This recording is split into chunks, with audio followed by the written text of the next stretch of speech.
All right.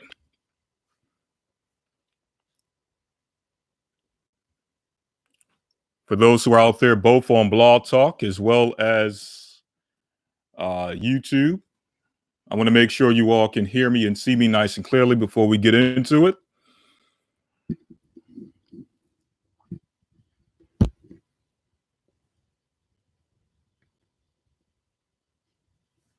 All right. You all are with me. Okay. Wonderful. Wonderful.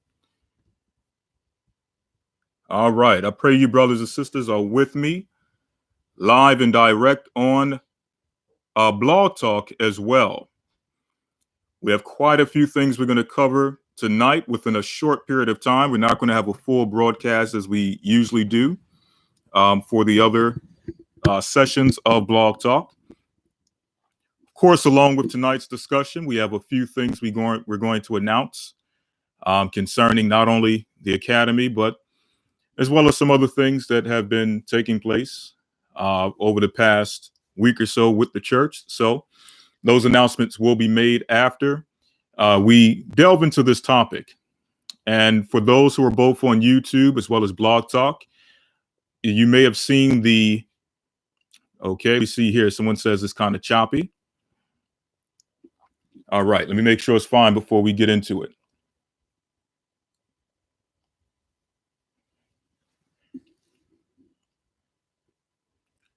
Let me make sure we're clear before we get into it.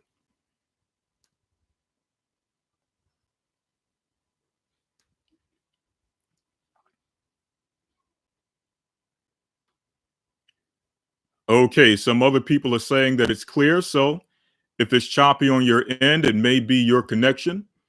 Hopefully, it's coming through nice and clear for everyone. So without further ado, let's get into tonight's discussion.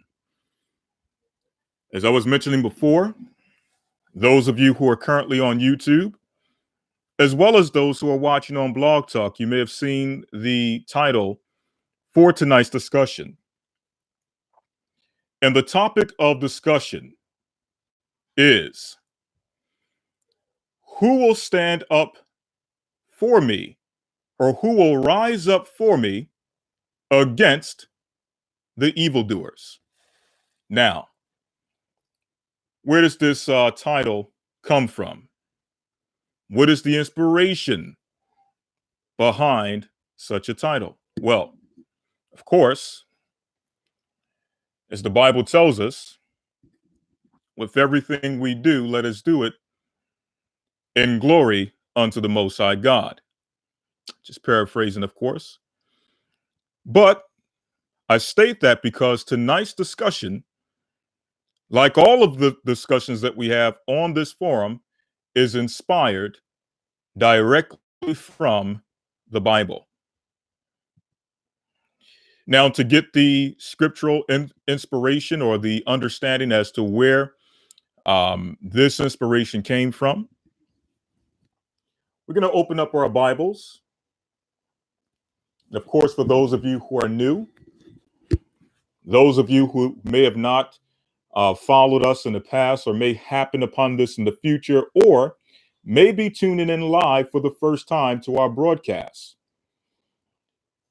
For those of you out there listening, the Bible that I will be using and that I'm about to use, of course, is the King James Version Bible. Okay? And I mention this because you have many brothers and sisters from different walks of life, different backgrounds, different sects of Christianity as well as other religions, and they may wonder, which Bible do we use and should we use? And again, the Bible that I specifically and that we use specifically in all of our teachings is the King James Version Bible. Now, I'm going to go into the King James Version Bible and I'm going to open up to the book of Psalms. We know that the Psalms were written by the great and mighty King David, the king of Israel, from the tribe of Judah, as we are told. And as we go into this book of Psalms, we're going to go to the book of Psalms, chapter 94, verse 16. It tells us the following: who will rise up for me against the evildoers? Or who will stand up for me against the workers of iniquity? Again, Psalms 94:16 tells us the following: Who will rise up for me against the evildoers? Or who will stand up for me against the workers of iniquity? Now, why are we having this particular discussion at this time? Well, that leads us to the content as well as the context of tonight's show. Who will rise up for me against the evildoers? The world is in an all out assault against all that which is good. As we discussed in last week's broadcast, we went into the normalization of pedophilia and how pedophilia, the spirit of pedophilia, has silently destroyed the minority community. Now, when I say the minority community, I'm speaking predominantly of the so-called blacks, so-called Native American Indians of North, Central, and South America, so-called Puerto Ricans, so-called Haitians, Jamaicans, so on and so forth. Okay? This particular spirit of pedophilia has silently destroyed our communities. We discussed that last week. Off the back of that broadcast, a demonstration was held this past weekend, which many of you knew of this demonstration, and some of you attended this demonstration that took place in New York City over this past weekend, in which we stood openly against those who have abused children in our community. Okay? Now, I want to double back because I made a statement concerning this particular spirit that has silently destroyed the minority community. Now, I want to make this clear because some people may be watching this and they may say, well, yes, that is true. Pedophilia has silently destroyed the minority community. But pedophilia is not exclusive to the minority community. And for those who would make such a statement, we would have to admit that they are 100% correct. This demon, this spirit, is not exclusive to the Black, Latino, and Native American communities. Communities all over the earth, all over the United States, all over the Americas, all over Africa, all over Europe, Asia, the Pacific Islands. All of these peoples, now, of course, among these nations, amongst these places that I've mentioned, of course, the children of Israel, who are usually labeled as minorities, can be found within all of these places. Okay? But I'm speaking specifically to those who may be in these areas who may not be of ancient Israelite descent. Now, for those who may happen upon this and that concept of being an Israelite is new to you, if you're not sure as to who the Israelites are, we advise you to go and watch a video we did quite a few years ago. This video was titled, "The 12 Tribes Lost and Found." Okay? Type in G.O.C.C, 12 Tribes Lost and Found, and you'll find a video on our website breaking down the 12 tribes of the nation of Israel, for those who are not familiar with that concept. But nonetheless, I'm speaking more so about those we who are in the know, we who have the Bible, we who have the knowledge, would label as Gentiles. Yes, the Gentile nations have also become ravished, and become victimized by the spirit of pedophilia. When you examine those in what you would call the white Catholic communities, okay, or those who follow Catholicism, predominantly so-called Europeans, there's no doubt in anyone's mind that these people, even though they're not Israelites, even though they are Gentiles, even though biblically they would be considered oppressors of the nation of Israel, it is no doubt in anyone's mind that these people have also been affected and victimized, okay, by the spirit of pedophilia. Same can be said of those in so-called Asian communities. And the same can also be said of so-called Jewish communities. Yes, who the Bible refers to as the synagogue of Satan in the book of Revelation 2:9, as well as Revelation 3:9. These people, their children, have also become victims of the spirit of pedophilia. In fact, stories come out every so often of pedophile rings that are ran by rabbis and those of the Jewish community. You hear stories of those within the Hasidic Jewish community, mothers, fathers, okay, family members who have had children within their family molested, okay, brutalized, so on and so forth. And because the community, the Jewish community, especially the Hasidic community, because it's so closed off, they really have no power to bring forth justice within the community. Okay? So, for example, a few years ago, there was an article, a story that came out on Russia Today. And within this story, they were discussing, I believe a mother was discussing how her son was a victim of pedophilia within the Jewish community. This was a Jewish woman, okay? And she stated that she cannot do anything to now bring justice for her son and to bring justice or face the accusers because, again, the community is so shut off. The police are not allowed in to do any level of investigation. When the police come in, when reporters come in to try to ask questions concerning what's taking place in the community, is there child abuse taking place? Is there pedophilia taking place within the community? The police or reporters can't get a word out of anyone in the community. Okay? The reporters will come, the police will come, and they'll say, well, listen, I don't know what you're talking about. Okay? We have no idea what you're speaking of. Right?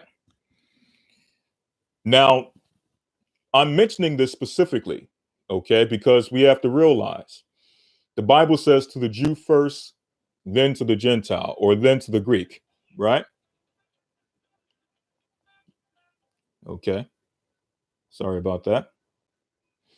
The Bible says to the Jew first, and then to the Greek. All right, one moment. Let me deal with this here. Very important call that I have to respond to here. Just one moment.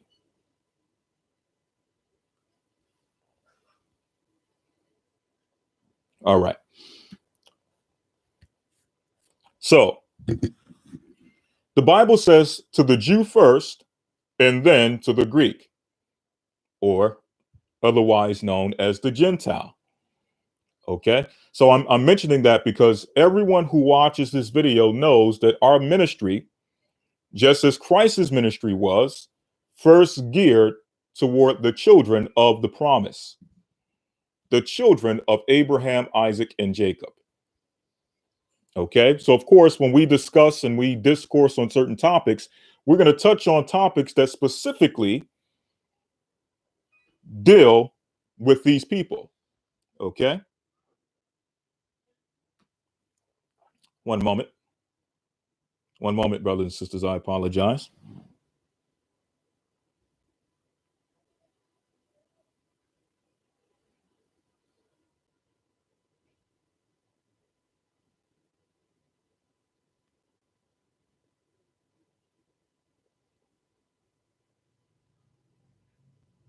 All right. Okay. So, yes, everything that we touch on as far as topics is geared to the Jew first, then to the Gentile. So, we're going to deal with things as they relate to the children of Israel. Okay. But we also would like to, touch on things also as they affect the world as a whole, because Satan in this program is not discriminating against its victims. Okay. This spirit, this demon of pedophilia is not discriminating against its victims.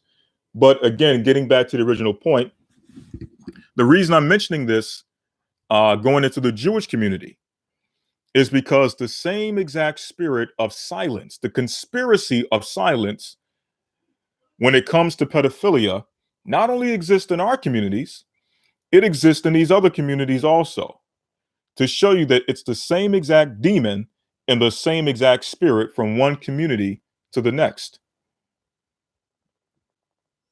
Okay. We're tight lipped in the Black and Latino communities concerning this particular demon, this spirit. The white Catholic communities, okay, they're silent as far as this conspiracy within their communities. And yes, the Jewish communities, they're also silent about this demon within their communities. Okay. Now, there's just a few things I wanted to read on this that we didn't get an opportunity to touch on last week. We're not going to harp on this too much because, of course, we know we're dealing with the most evil time of year, which those who are in the world will tell you is the most wonderful time of the year. But we're going to touch on that in a few moments. Okay. There's a few things I wanted to deal with from last week's discussion that we didn't have an opportunity to get to because there was so much powerful, so much touching information that came out that, we really had to reserve a lot that we had prepared. Okay. Just a few things that I wanted to deal with as far as this normalization of the spirit of pedophilia.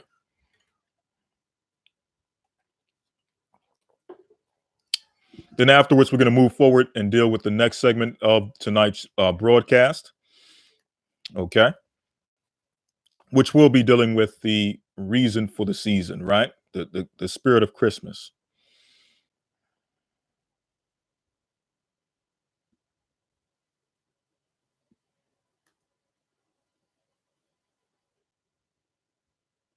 All right.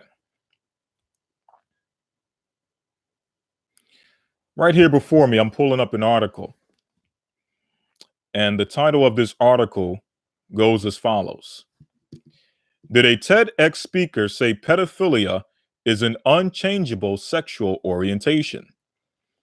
Again, did a TEDx, many of you may be familiar with TEDx, they have a channel on YouTube.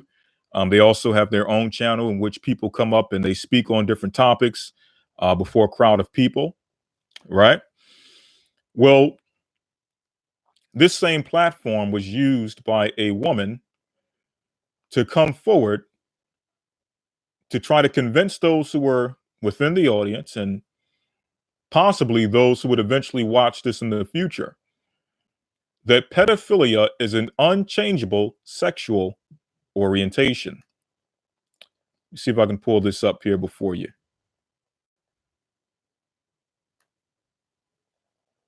I'm going to read a little bit of this. You can always read this on your own time.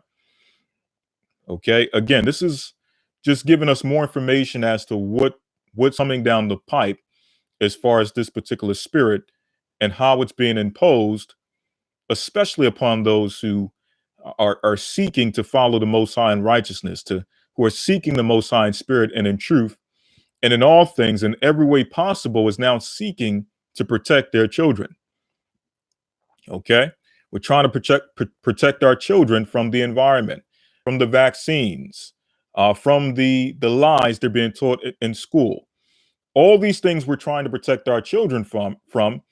And no sooner as we get into a position where we're able to protect them from one thing, another thing comes down the pipe, in which we now have to sit back, we have to think and strategize on how we're able to protect our children and our families from this new thing, or it's not necessarily new, it's just now becoming more open and more accepted, and it's being shoved down our throats. Just like a few years ago, the whole LBGT thing was shoved down our throats.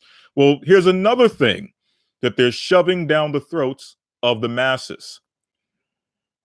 In the same way, initially, if you remember, when the LBGT thing came on the scene, not a few years ago, I'm talking about initially when they started pushing these things on the scene, remember, it was met with opposition. It was seen as fringe, strange.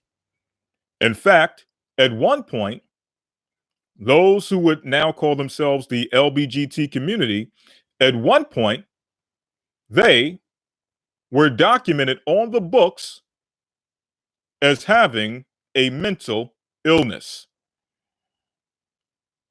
Okay? This is how fringe or how strange this spirit was once seen or was once labeled, even within the Americas. Now, of course, behind closed doors, we know a lot of these people, these paper pushers, these people who passed the law, so on and so forth. A lot of these people were dealing with this activity behind the scenes. Okay, Bohemian Grove, Skull and Bones, so on and so forth. But at least within the masses and in the forefront, they at least try to put some level of label upon this spirit, showing it as a mental illness. All right. But through time, through media, through Hollywood, okay, casting that witch's wand upon the masses, giving people different images of people who are those who are of the quote unquote LBGT community, who were brutalized, who were bullied, who committed suicide, and so on and so forth, because everyone around them just didn't accept them. Their families turned their backs on them when they found out that they were, dealing within the spirit, so on and so forth. All these different things they put out there to eventually get sympathy from the masses. Well, brothers and sisters, the same exact process is taking place with pedophiles. Where now, initially, as they try to introduce it here and there, it's being met with a little bit of opposition. It's being seen as strange, fringe. Those who deal with it are being seen as one who has a mental illness or a sickness. But slowly but surely, brothers and sisters, just as it was with homosexuality and lesbianism, slowly but surely, you're going to notice that the perception and the view of pedophilia will change. Okay? And you have organizations in the Americas, within North America, such as NAMBLA. Okay, I think it's called it stands for the North American Man and Boy Love Association, which is an association that's been around for ages, advocating for pedophiles. Okay, so you're going to notice as the years draw by, as men become more and more perverse, as men separate more and more from the guidance and the correction and the commandments of God, you're going to notice that they're going to delve deeper and deeper into deviancy, accepting every form of lust, every form of impure activity, homosexuality, lesbianism, pedophilia, bestiality, okay? Sexual relations, or cohabiting with robots and all these different things that they're pushing, okay? You're going to see this more and more as men sink deeper and deeper into this state of perdition and separation from the love of the Most High God. But getting to the point here, this is an article titled, "Did a TEDx Speaker Say Pedophilia is an Unchangeable Sexual Orientation?" And they have it here. It's true. I guess this is from Snopes.com, and I guess they're verifying that this is a true article. And I think this is off the back. Nowadays fake news, this concept of fake news has become mainstream. So I guess they verified the fact that this is a true article, which is off the back of a true event that took place.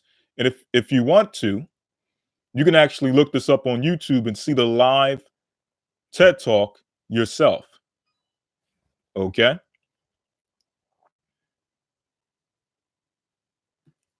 All right. So it says here, on May 5th, 2018, the University of Wurzburg in Germany held an event with the theme of future societies. That featured Mirjam Hain. I'm not sure if I'm pronouncing her name correctly. A medical student who gave what would become a controversial presentation on the subject of why our perception of pedophilia has to change. So it was actually a woman who brought forth this presentation at TEDx. It says here, in her talk, Hain told the story of a 19-year-old Jonas, a Munich law student.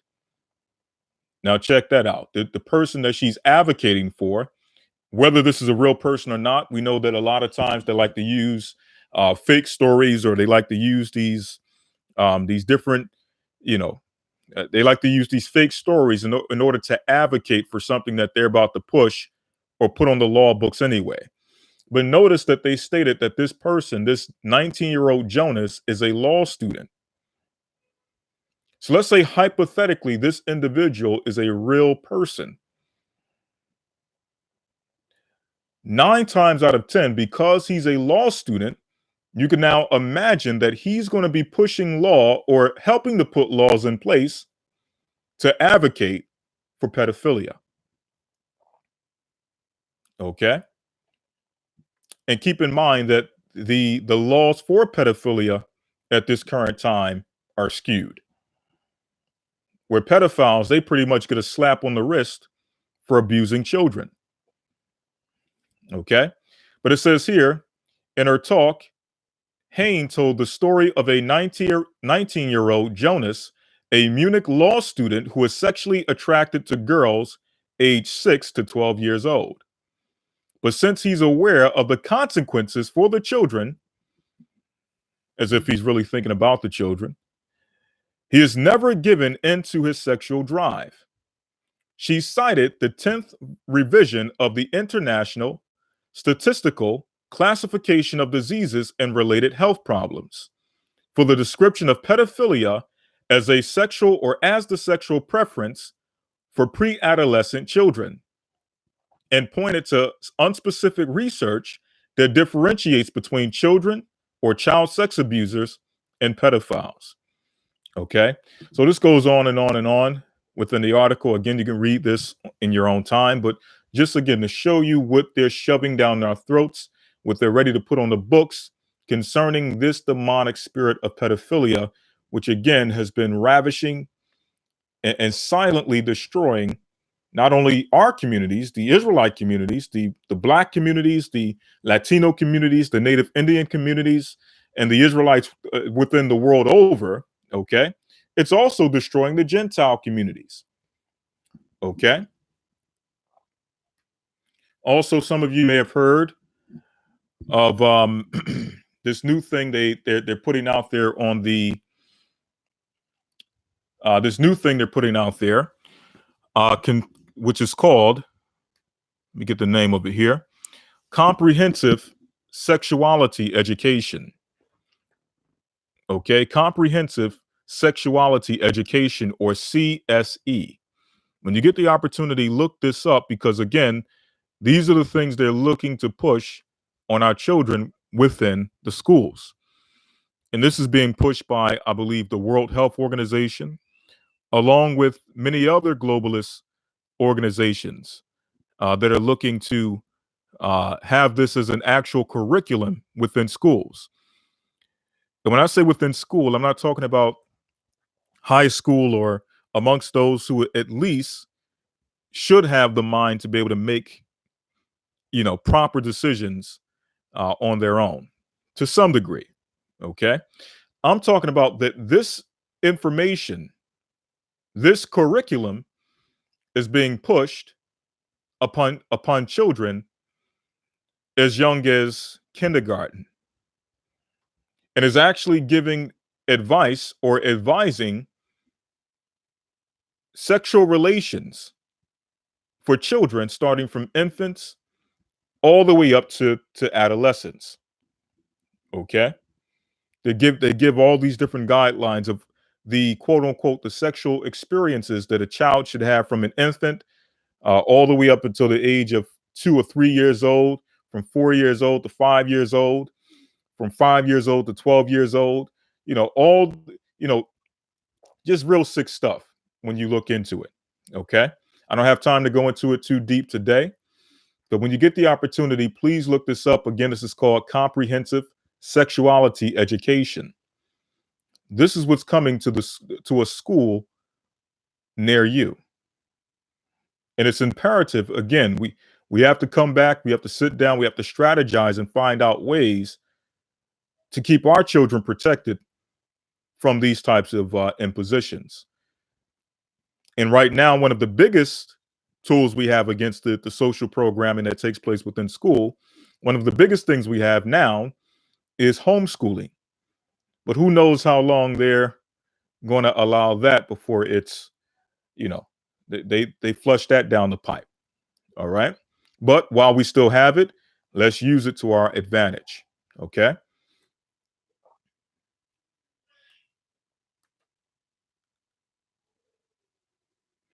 All right. Moving on to the next phase of our show, which is dealing with the most wonderful or the most wicked, depending on how you look at it, from which vantage point you examine this season, the most wicked or the most wonderful time of the year. All right.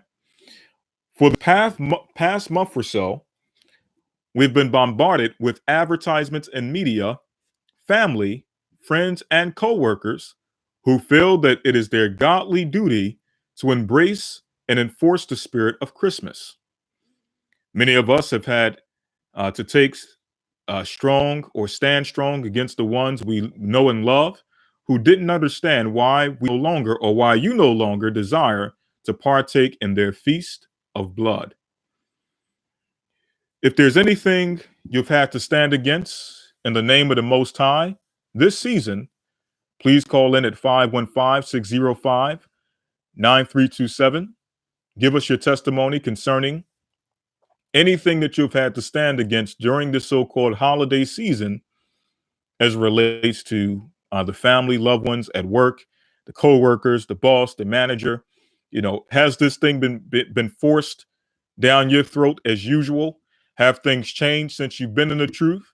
Many of us have been in the truth for maybe about 4 or 5, maybe 6, 7 years.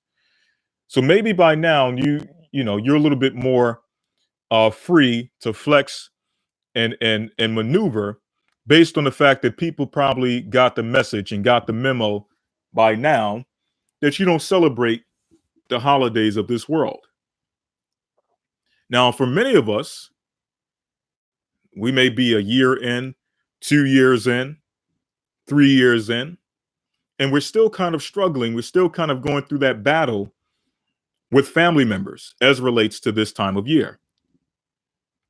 Some of us may just be a few months in. Okay. And this may have been the first time or the first so-called holiday season that you have had to stand against.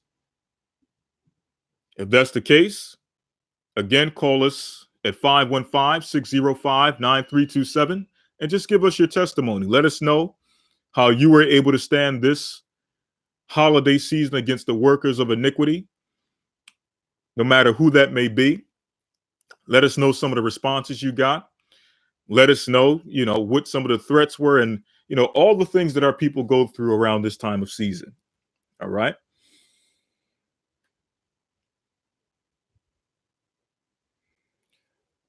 Again, that number is 515 605 9327. Let me paste it in the chat for you all.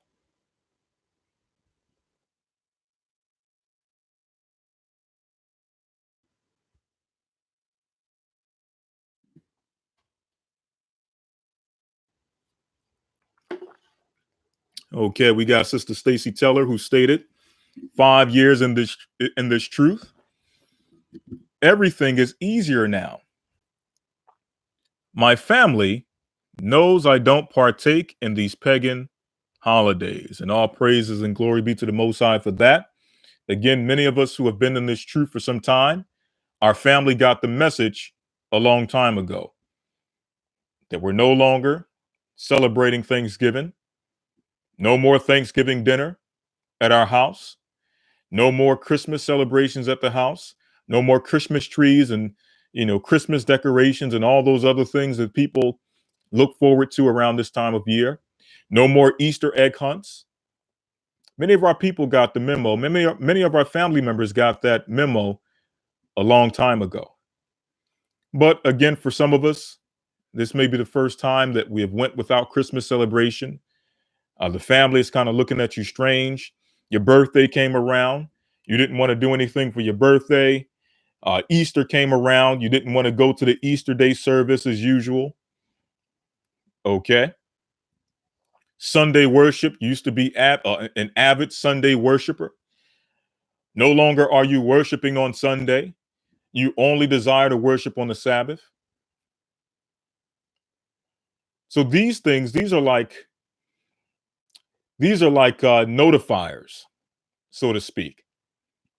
Okay.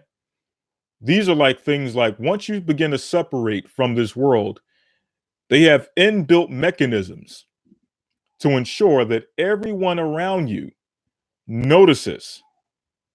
Even they themselves, they may not even notice that they're examining you in your transformation.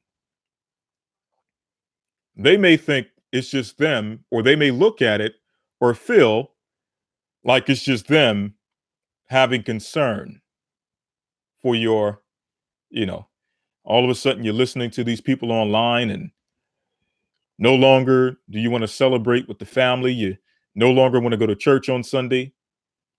Okay. You're changing the way you eat. Okay. So they're looking at it from a state of concern. And you know what? To some degree, it's your family's, it's their prerogative. It's their business to be concerned for you. There's nothing wrong with that.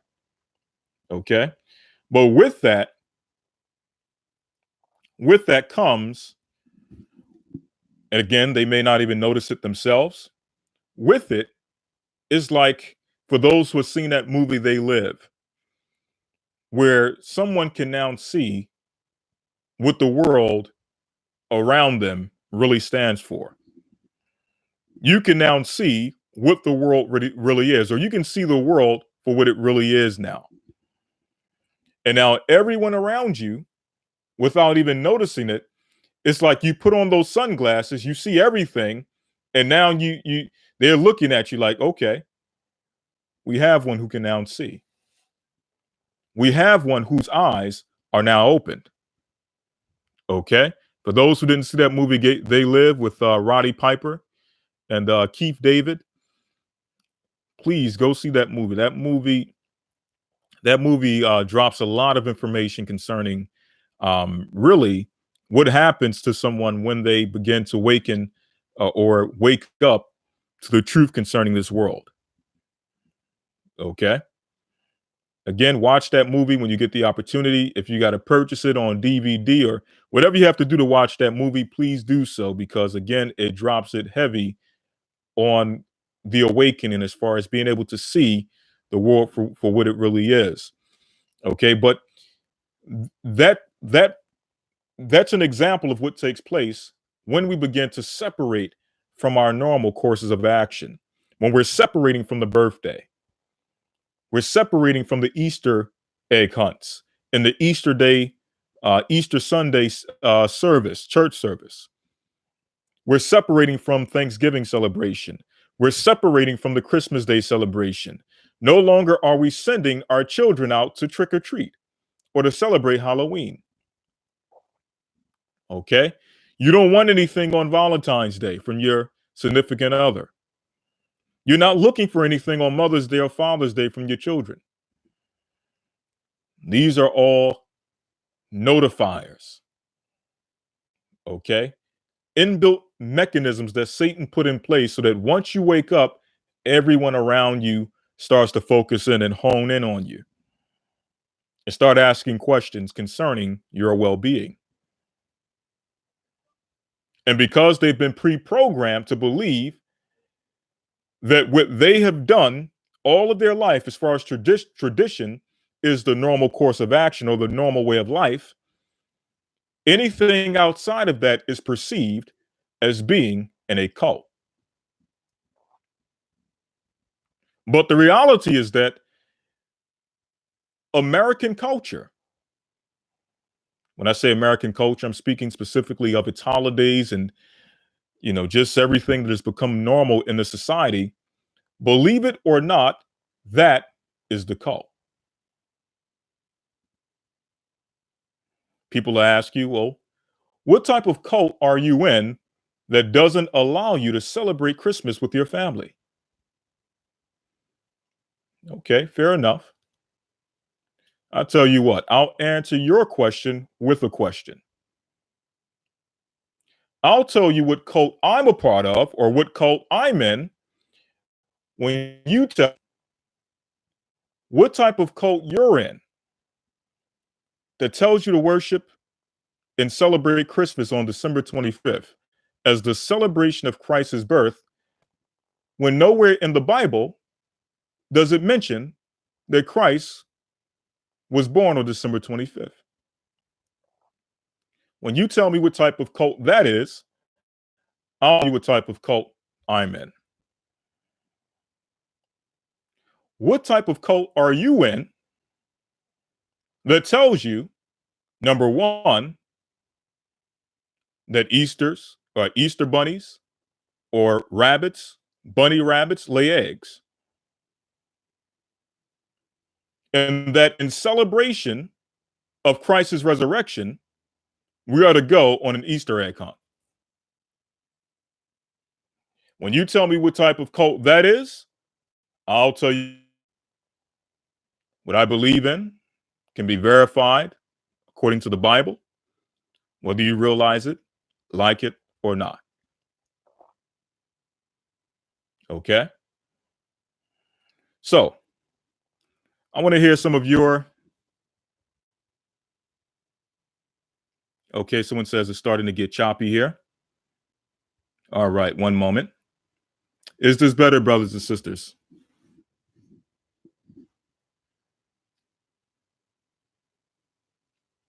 Is this better? Okay, wonderful. Wonderful.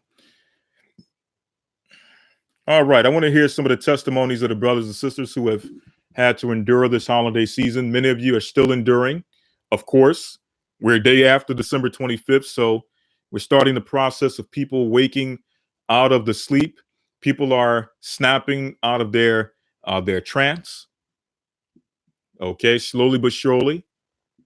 Of course, that you know, back in ancient Rome, they had 12 days of Saturnalia. And in modern times, they now promote it as what? 12 days of Christmas. So there's still a lot of time, there's still a little bit of the hangover of the Christmas spirit, but nonetheless, slowly but surely, as we creep towards New Year's, and once that ball drops, people will be fully awakened from their trance.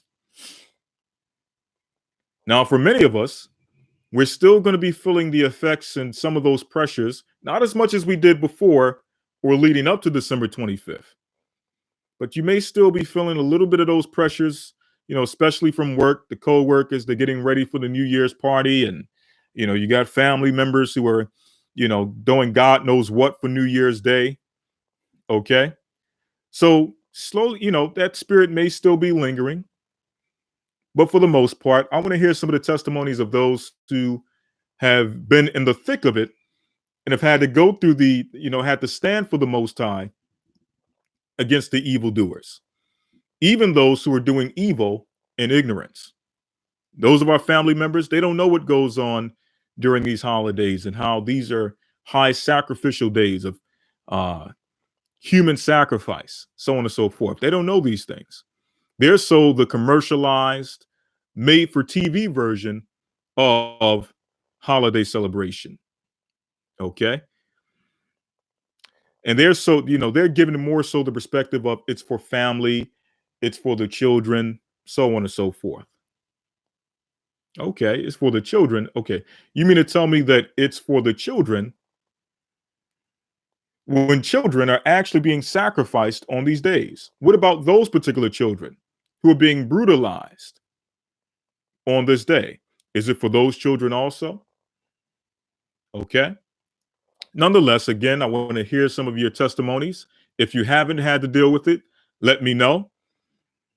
And if you would like, you can go to, some of the things you had to struggle with in the past with family, first coming into the truth, not celebrating the holidays, so on and so forth, and the pressures that you received through doing so.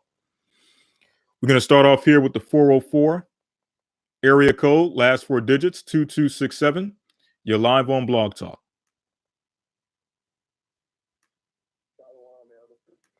Shalom, brother. How you doing? Good, brother. Good. This is Brother Charming. I called in a few weeks ago, just explaining my testimony briefly and connected with you guys. And, I just had my first Shabbat just past Sabbath with the G.O.C.C South congregation. And, it was a blessing for me and my family.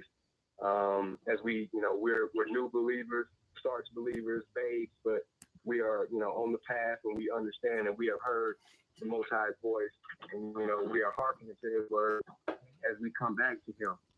But just listening to this one, this is right on point, Elder. During this holiday, season, me and my family, my family was definitely looking at me all sideways, like, man, what does he got going on? He don't eat pork no more. He said he ain't celebrating the holidays no more. He must be in a cult, and they looking at me like, what is it that you're doing? And I'm like, hey, just come read it. Come read it with me. And now everybody's like, nah, I don't want to read it. I don't want to hear nothing about what you're talking about. And then just yesterday, my grandmother called me, because I got my instructions to be hunkered down. Me and my family, we did not go anywhere. We stayed at home. I was able to catch my lesson with the Hebrew and Bible Academy, but I was not able to catch it on Sunday. So we were able to break open that lesson yesterday instead of, gathering with my family like we would normally do. And my grandmother called me to basically kind of tease me and to basically wish me a Merry Christmas. And I immediately hung the phone up on her. And she called me back immediately. And, she laughed and she was like, well, I just wanted to tease you. And I'm like, why are you trying to tease me when this is not funny? Like, she doesn't understand, the magnitude, and the severity and of what she's doing by, tempting the Most High. I understand.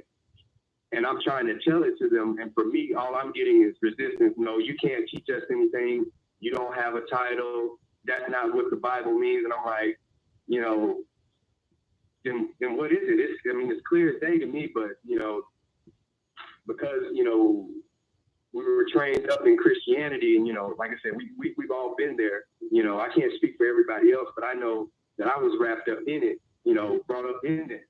But once I found out that it was a lie, and I always felt as a young man because people's actions weren't lining up with what the scriptures were saying when I was a young man. So my spirit just never sat right. And when I got old enough to search the scriptures for myself, and I started asking the right questions, the Most High pointed me to the scriptures. And lo and behold, I came across you guys, and it's been a blessing, 6 months now strong, following you guys and now gathering with you guys, and it's just a blessing, you know. And it sucks that we have to be ostracized for coming into the truth and wanting to share that truth with the ones that we care about the most. But for me, it's kind of getting to that point to, like, you know, what do we do when, you know, the ones that are closest to you won't hear you, won't even give you an opportunity to sit down to see what it is that you've come across, that's been revealed to you. And that's a very good question, brother. And we're gonna not to cut you off, we're gonna address that. Hopefully, if we have time before we get off, we're gonna address that. How do we deal with family members who may not see things the way we see it at this time period? Those whose eyes are still sealed shut. We're gonna deal with that. But let me ask you this before you go. I'm pretty sure there was a time in which you celebrated Christmas, you celebrated Thanksgiving and Easter. Let me ask, how did your family perceive you at that time? Oh, it was all fine as long as I was going along with it. But the moment that I started saying, hey, you know, we're not supposed to be celebrating this, it's clearly that, you know, these traditions are traditions of heathens and pagans. The Most High is telling us that, you know, any tradition that we keep, we're supposed to verify with him first and not with your pastor. Then that's when, oh, well, now you don't know what you're talking about. And I'm, you know, that's where it comes back. And I'm like, what do you mean? If you read Isaiah, the first chapter, the Most High is telling you right there. It's clear as day. There's no debating that. But like I said, for me, when the Most High, and that's why I'm so thankful for the Most High and his grace and his mercy when he created my spirit, that he knew that one day that I would come back to him.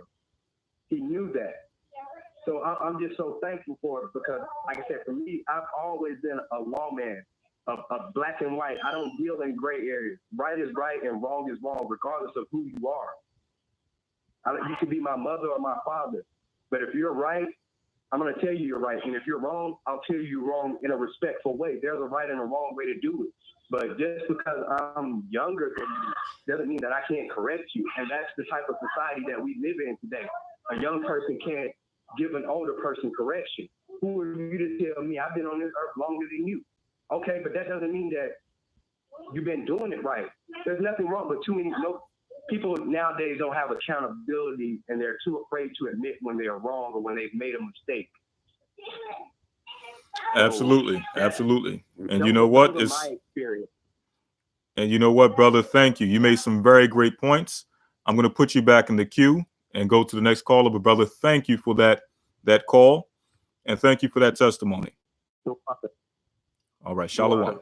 Shalom.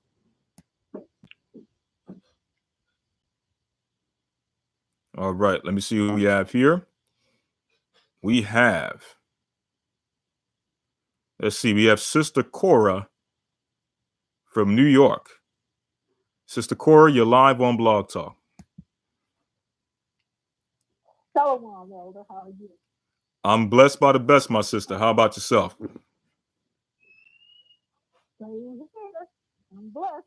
And I'm blessed because, you know, since I've been in the truth since 2013, that first year, my family was busy cooking and doing Christmas dinner and everything. But I hooked up with some Hebrews on Facebook. I've never met them face to face, but we became friends because they were in the truth.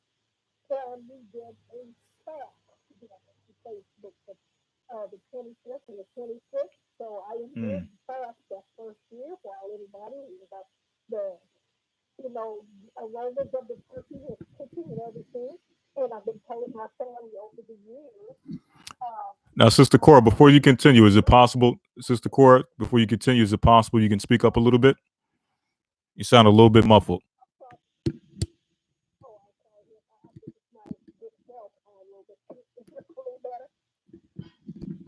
It's a little bit better. But it's still muffled. But just continue. It's fine. Okay. Well, and so this year, I said nobody was really fixing any dinner and everything. So so the money didn't fall right. And so nobody bought it with gifts or anything. And I tell you, it's just been such a peaceful, relaxed day and day after. Not doing this hairy Christmas shopping and trying to get everything done by the 25th. That used to be my favorite holiday. I'd be doing big gifts and everything, and I would be worn to a frazzle by the evening of the 25th. It was just like, today, the 26th, I am well relaxed. Well, sister, all praises to the Most High. It's like the Most High then gave you rest after all this time running around and trying to get things together for these holidays, and try to make sure, and not to mention all the financial trouble our people go through dealing with these so-called holidays. All this trouble you go through to try to make sure you got everything right for the family, all the gifts and all the the big time meal and the supper, so on and so forth. And you look around, after everything is all said and done, and you find yourself in a wad of debt. Okay, I mean it's ridiculous. Say that one more time, sister.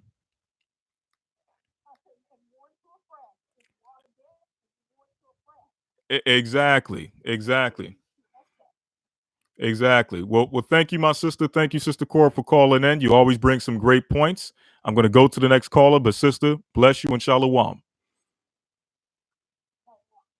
All right. Let me try to work this out here. Some of the brothers and sisters who are listening is saying that the sound is low for the callers. Let me try to adjust this here a little bit. Just one moment, brothers and sisters.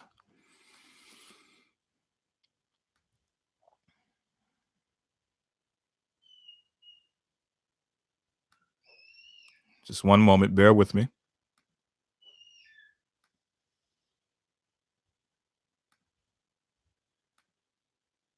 All right. Hopefully this is better.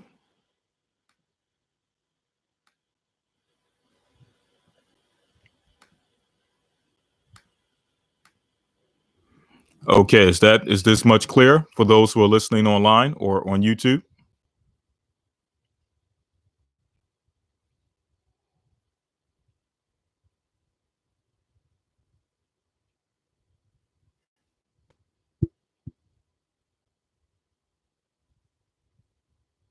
Okay, good. There's one thing I wanted to read before I go to the next caller. Okay. In fact, I'm going to hold this off. Let me go through a few more callers before I go into that. Okay. Hopefully after this, I turned up the microphone. Hopefully you can hear the callers a bit better as they call in. We're going to go to our next caller on Blog Talk. Let's see who we have here.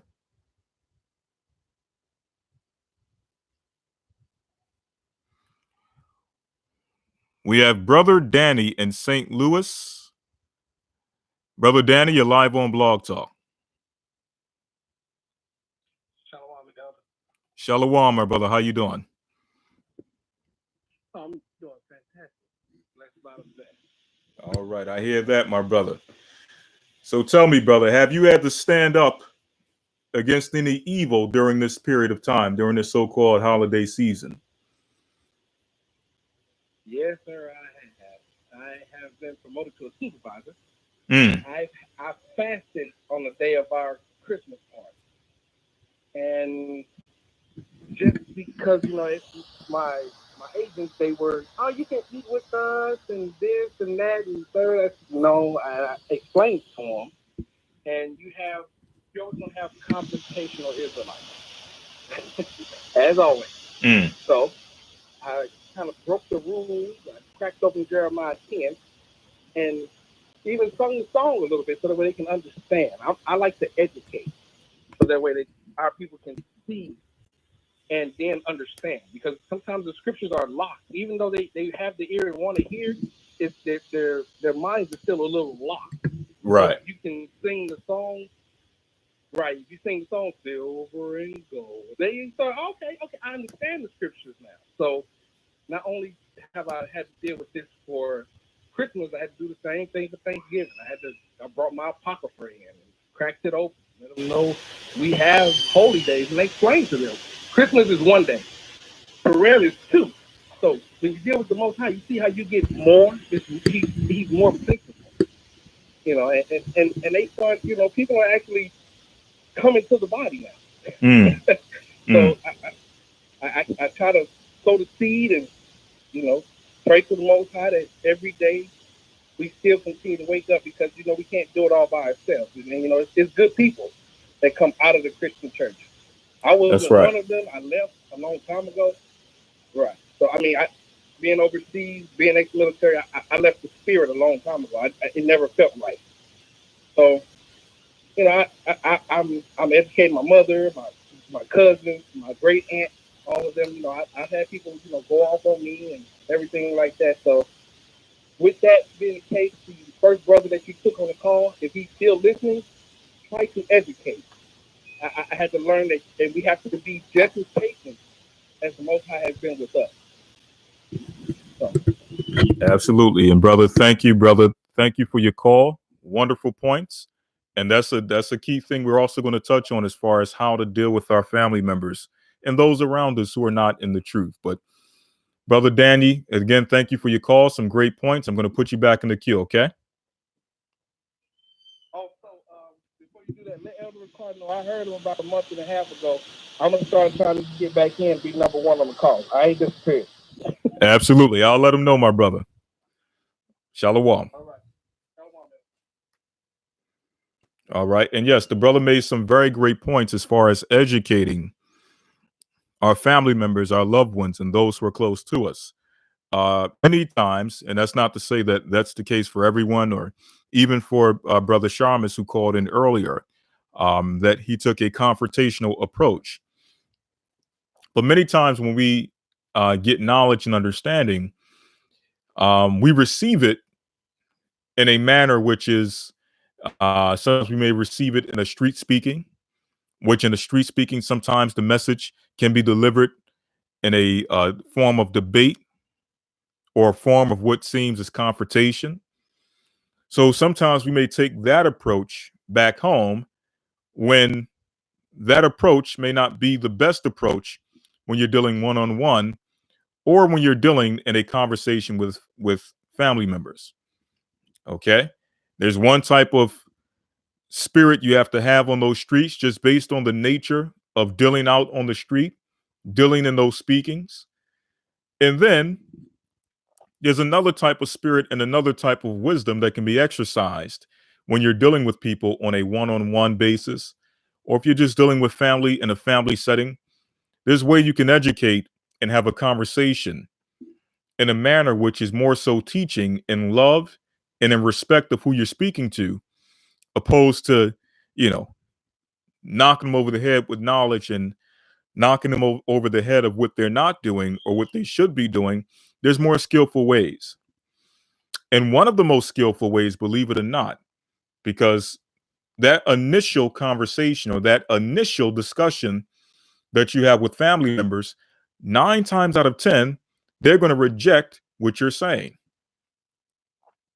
But you know what's more powerful than what you say to them or how you try to convert them or how you try to bring the word? The most powerful thing will be the example that you leave behind. Think about it for those who have been in the truth 5, 6, 7 years. A year into the truth, you were probably still battling and dealing with a lot of these issues. 2 years in the truth, you were dealing with these issues. Okay, 3 years in the truth, you're kind of still dealing with it, but people are kind of catching on. They're kind of just accepting the fact that, you know what, this has been your walk. This is what you're dealing with. You've been dealing with it for the past 3 years. So I don't really see a change now. I'm going to kind of leave you alone a little bit. Okay. Year 4, you start getting less and less pushback. Year 5, year 6, now you're kind of at the point where people just accept it for what it is. People are now starting to more so just examine how the changes that you've made in your life. No longer are they dealing with the initial the initial excitement or the initial response of you not wanting to deal with family functions and dealing with Christmas and all those different things. That's kind of wearing off. And now they're more so just trying to focus on and look at, okay, what is this person actually saying? What are they actually about? They've been on this route for the past 6 or 7 years. They've changed their diet. They have changed their way of life. They've changed the way they've dressed in the past. They've changed the way that they speak. Everything about this person is slowly but surely changing. Let me look a little bit more deeper into what they're actually saying. And then you'll notice something. The person who did not want to hear anything you had to say will now begin to come to you and do what? Ask questions. So what was that thing you was telling me about 4 or 5 years ago about this Christmas thing? Or what was that thing you were telling me about in the Bible about the dietary law? What was it you were saying about this here prophecy, this thing that's coming to pass, and this war and this conflict that's taking place here in this city or this country, so on and so forth? They'll start coming to you and asking you questions. What was this thing you were telling me about the Sabbath, the seventh day? Oh, okay, show me that in the Bible. Okay, that's interesting. Okay, but that happens through time and living and leading by example. Okay. Nonetheless, just a few words of wisdom. Okay. Let me see what some of the brothers and sisters have to say on Ustream. Again, we're not going to be on for the whole duration. We're going to keep it short tonight. I'm going to take a few more calls before we close out. Oh, yes. Let me make some announcements. Someone brought up the funeral for our brother Azariah. Yes, of course, Elder Rawchaa, he'll probably come on next week and discuss things, the course of action that took place today. Okay. I'm not going to take the liberty to do so, but nonetheless, I will say that our brother Azariah, our dear brother, was laid to rest today. And again, our prayers, our condolences go out to his family, his loved ones. We pray that they stay strong in this time of trouble, in this time of grief and sorrow. We just pray that the Most High, His Holy Spirit, be with them to give them comfort, to give them rest, and to give them peace in this current time. Okay. I ask you all to continue to pray for Brother Azariah's family. And also, I would like to ask that you brothers and sisters pray for all those who are struggling and currently fighting these sicknesses that have been imposed on them through this satanic system and the medicine and this wicked healthcare system that they have with these vaccines, just pushing all these different things on our people. Just pray for all those who are sickly, those who are going through physical illness, mental illness, those who are just fighting to overcome. Okay, that's another thing we have to stand against in this this system, or stand up against the workers of iniquity in this current system. Those who are being used to impose these sicknesses or this death care system upon our people. Okay, we've been standing up against it. We've been speaking out against it for the longest. Okay. A lot of this information that we've been bringing forward, some of you have been using and have been standing up against the workers of iniquity, the physicians of no value of this society, have been going to the doctors, some of yourselves have been healed of some of the things that you've been battling, and people have been telling you for years that it's incurable. You can't overcome this. You can't fight this. Just do what the doctor is telling you, so on and so forth.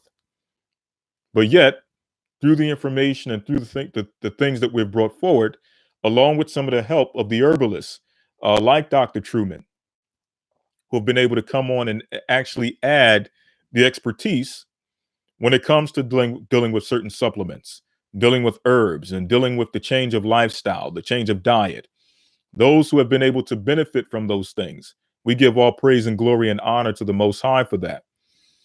And pray that you all continue to stay strong, you continue to stay healthy, you continue to stand against the workers of iniquity in this society, the physicians of no value who impose themselves upon our people with this death care system. And again, pray for the brothers and sisters who are out there who are sick, who are fighting sicknesses, who are fighting disease. Pray that the Most High send forth His Holy Spirit to anoint them, that they're healed, and that they may overcome these sicknesses. Okay?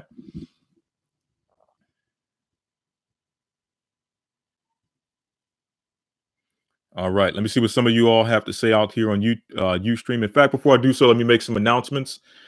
First and foremost, when it comes to the Hebrew and Bible Academy, we had our first week in which we broke down the creation of the universe as our main biblical/historical lesson. We went in depth like we've never done before, touching on some of the mysteries of creation, dispelling a lot of the lies that have been put out there by the so-called scientists and the teachers of this society, those who deal with the wisdom of this world. Okay. We also had the news segment with Brother Shapat, bringing forth wonderful news as always, keeping us informed, letting us know the importance. One of the main things that came out is the importance of us preparing and making sure that we're storing food and we're storing supplies and water just in case for a time of emergency. Okay. And I myself, I came through this past Sunday, did the Hebrew alphabet, introduced some of our brothers and sisters to the Hebrew language for the first time for some of you. For others, this may be your 10th Academy. Some of you may be your 15th. And for all those who continually support, we thank you for your support. Okay. We cannot do this without you as far as bringing forth this work, bringing forth this world, this word, traveling to different areas of the world to set up churches, so on and so forth. All of that is made possible through what's given through the Academy. And we thank you all for your support. For those who are still interested in the Academy, you can still enroll. You can send an email to gathering_as1, the number 1 at AOL.com. And we'll give you instructions on how to join. Also, you can go to our website and join through our website. For those who would like to donate, tithes, offerings, and donations, so on and so forth, you can go to our website, gatheringofchrist.org. On our page, we have a donate section where you can start to donate, give offerings or donations or whatever you would like to give to help support the ministry so that we can continue to work, continue to set up churches throughout the four corners of the earth, continue to labor day and night in this work. Okay. Also, for those who don't know, I Am Apparel is the actual official clothing store for the Gathering of Christ Church. For those who are interested, in fact, I'm not sure if you can see this shirt here. This shirt here is actually one of the official uniform shirt for those who are actively a part of the ministry, elders, deacons, bishops, officers, administrators, so on and so forth. But we also have casual wear that's available on I Am Apparel. So if you're interested in some of the things you see us wear during the live streams, the live broadcast, you can go to iamapparelstore.org and start ordering today. All right. Also, our calendars we're starting to make those available for pre-order. Okay.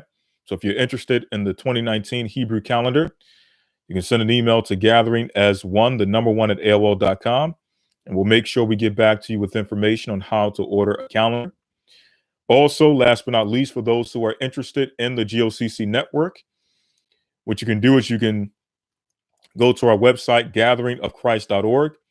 And on our website, we have a section for those who are enrolled under the G.O.C.C network, who have businesses, who have products and services, those who may desire those services, okay, and those products. Okay, so you can check that out again through gatheringofchrist.org. You can go to G.O.C.C network business directory, and you can see all the businesses and services that are listed under the network. Okay.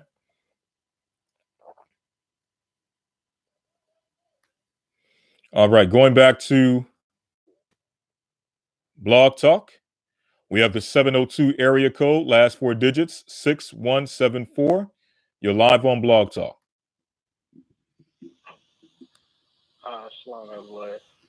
Shalom, Deacon Balas. How you doing, my brother? Man, bless the Most High. You pulled up the right topic today through the Spirit of the Most High, because this weekend was very profound for me. I went back to my hometown, and this weekend was the holiday season, and I ended up visiting one of my cousins, and they had the abomination of desolation, the Christmas tree in their house. And it was I have been talking to them. I'm about 10 years, studying under the Gathering Christ Church, part of the Gathering Christ Church, according to the Spirit. Most High brought me right into the Gathering Christ Church. Right when I came into the Gathering Christ Church is when I went to go talk to them. And at that time, Elder Rawchaa was bringing heavy, according to the Spirit, this is Babylon, and Babylon will be destroyed. He was prophesying out on the street. So if you can imagine you came in right off the street. So when you go to your family, it's like the energy you come with is that energy. Like, right. Yo, it's going down. You know what I'm saying? It's happening all before your sight. So that's how it was. And back then you want to be out on the street too at the same time, but at that time you didn't have the discernment to divide that this, like you said, it's different how you would speak on the street than how you would speak, to a family member in person, one-on-one, sitting and conversing, or in front of people. Exactly. Because some people had that conversation,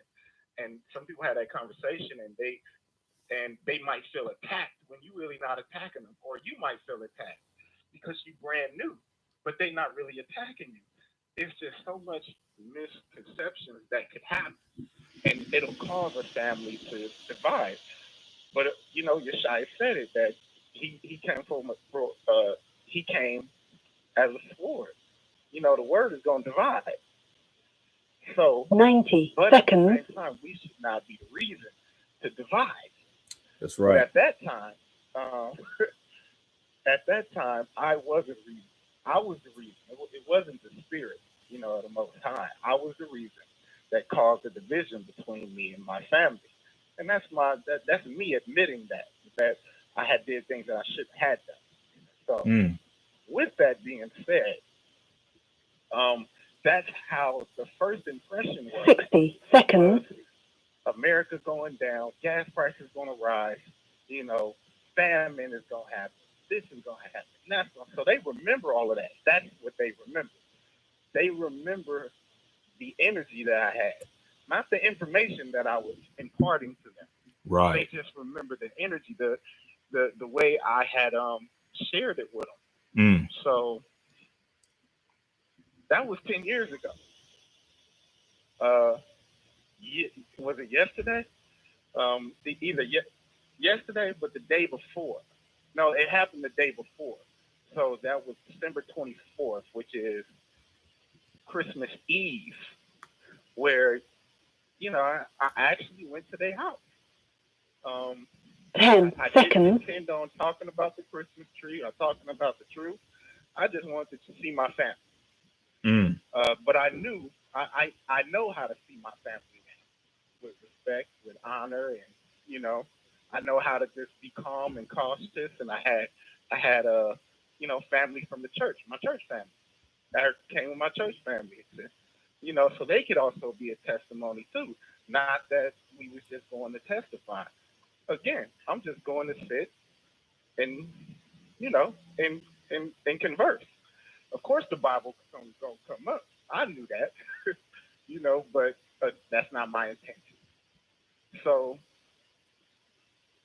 we sat, we talked, and eventually here come the Bible. And the first time out of 10 years, I got to read a scripture to them. 10 years of Lawya. The impact that had on me, because I be informing people all the time. You might have came in as soon as you heard the word, but some people, it's gonna take 10 years. Right. And when I read that scripture, you know, I actually I sat there and I was being very patient. I wanted to make sure he wanted to hear about that Christmas tree, because that's what they do remember me talking about, the Christmas tree. Mm-hmm. So they said, well, tell me about the Christmas tree again. I said, no, I don't, you know, I can't tell you. I'm gonna let God tell you. You know what I'm saying? It's the Most High that's talking. Right, exactly. So I just read it to him. I read it to him, and I told him to break it down to me. I'm not gonna break it down to you. You break it down to me. And he broke it down and looked at his tree and said, man, right there is described that we're not supposed to be doing this.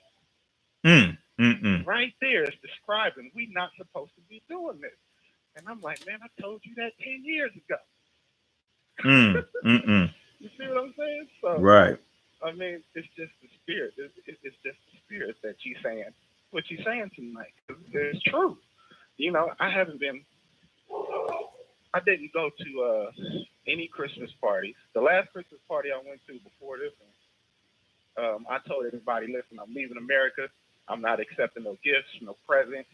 And but if you want to donate, I have a donate fund for me leaving. That's the last one I went to. You know, but this one, I did. I believe I really sowed a righteous seed into my cousin, to where I talked to him today, and it's like he has a better understanding that the Bible, it's leading him to the Bible. I ain't gonna say he all the way in yet, but it's leading him, and that's all you want to do. You want to lead people so that they could make a conscious decision that it's the truth and not be force fed. Exactly. You know, not be force fed. Exactly, and that's the key. So, that's the key. You know, there's the old saying. You know, you can bring a horse to the water, but you can't make him drink. You know, so at least if we can get the family member to come to this water of life, lead them bit by bit, piece by piece. Be patient. And as you mentioned, I mean, 10 years before someone was willing to actually hear a scripture from the Bible concerning the topic of a Christmas tree. How many of us have that patience to be able to say, you know what, I'm going to leave this alone for 10 years, and hopefully the Most High bless a situation where we can revisit this. And once it's revisited, you know, it's so poignant and so clear cut that now they start to see it for themselves. Now their eyes start to open. I mean, that's the power and beauty of the Most High that we can now exude and bring forward just through being patient.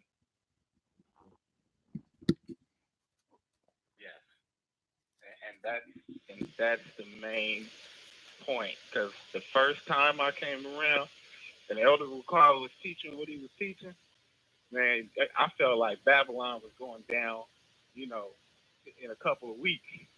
So I'm hammering people with the scripture. Right. You know, just going in like, yo, this is happening, you know.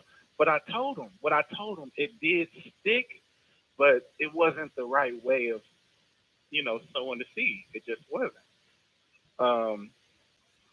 And it took 10 years, but I'm just excited that he is like really, I mean, when I say really thinking, I mean, the wheels are spinning. Like, it's almost like he's in college trying to figure something out, you know. So, not that he jumped right into the Bible, But when I read him that scripture, he said, that's how I want to read the Bible, word verbatim,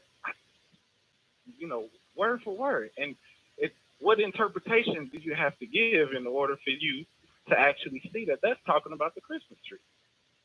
You don't have to give anything except for, and this is the issue that I find too, is that brothers and sisters that's in Christianity or in other religions don't read the Bible at all. They don't know the terms and words of the Bible. So when it say custom, or when it say heathen, right, or when it say the works of the hands and the works with the axe, they don't know phrases and they don't know the terms. So if you give them the information on what this means, then they can grasp the concept. But they have to know what you're talking about. You can't you just can't force feed them. It's almost like telling them the children of Israel, but they don't even know who Israel is. Exactly. So what do you give to them? Exactly.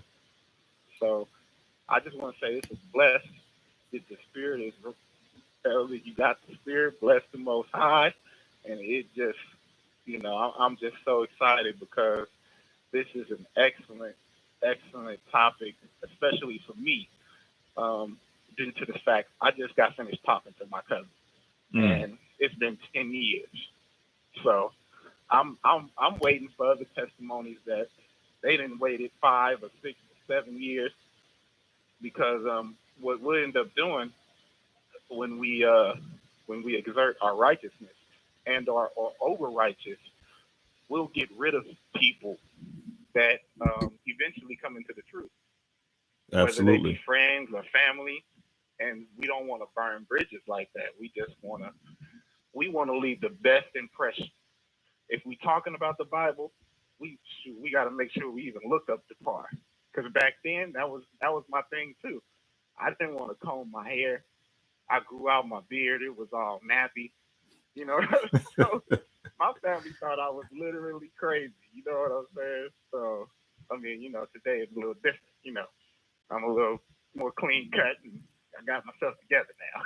Absolutely. But hey, man, I think we all go through that phase. We want to be ultra super Hebrew, and you read that scripture, you misinterpret the understanding. A man ain't supposed to line up his beard and all that other stuff, and you just go extra hard, thinking that's what you have to be in order to please the Most High, which obviously is not the case. And we get that through time and through wisdom and understanding. The Most High shows us a better way, especially through experience, that we can present ourselves in a better fashion in more ways than one, whether it be physical appearance, whether it be the way we break down the scriptures, the way we interact. There's always a better way of doing things. So for those who may have been unsuccessful this year, that's fine. Go back to the drawing board, get more well-versed in the scriptures, study to show yourself approved, change your approach. See how it works. That's right. All right. Well, but thank you, Brother Balas, Deacon Balas. Thank you for your testimony, a very powerful testimony. And I'm going to take a few more calls. I want to see what some of these other brothers and sisters have to say concerning their experience and their testimonies. But brother, thank you and bless you, brother. Shalom. I will put you back in the queue. Sure. All right.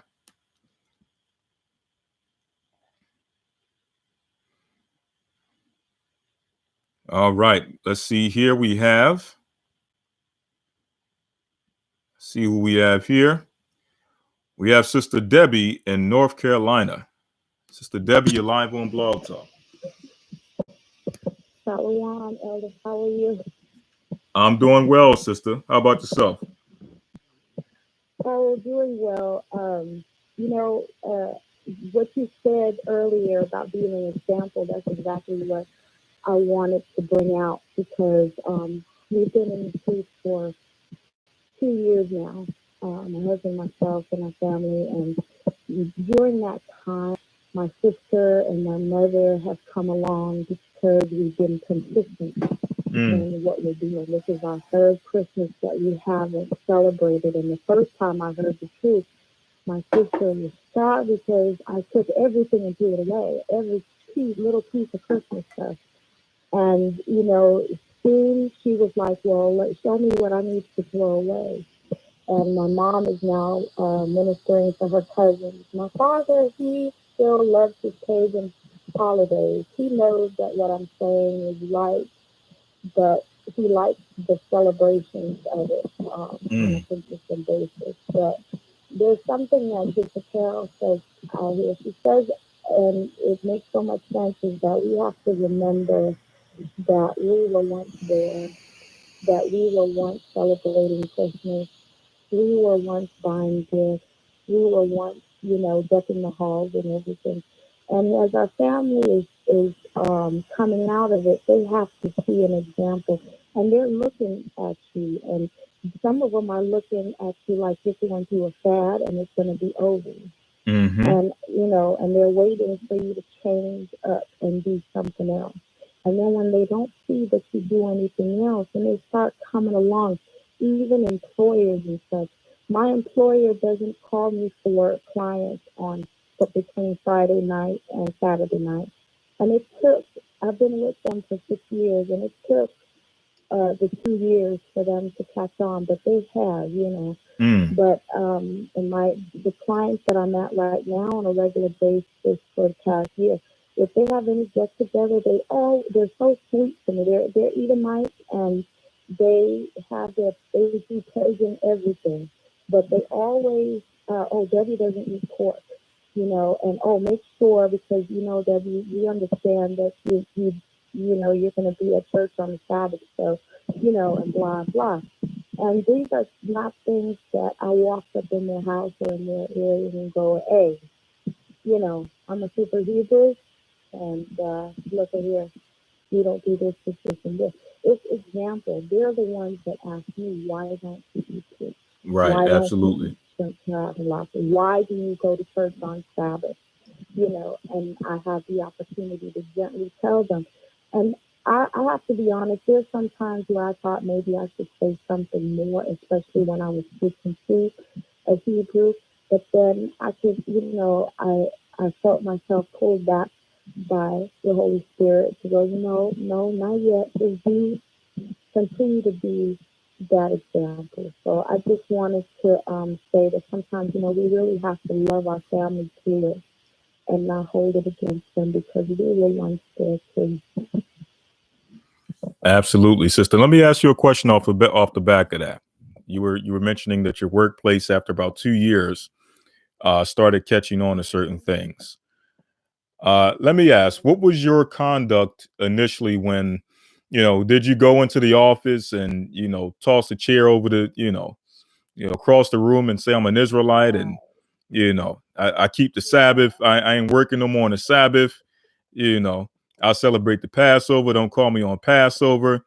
Was that the approach, or were you just kind of patient at taking things one step at a time, being steadfast, and eventually they kind of caught on?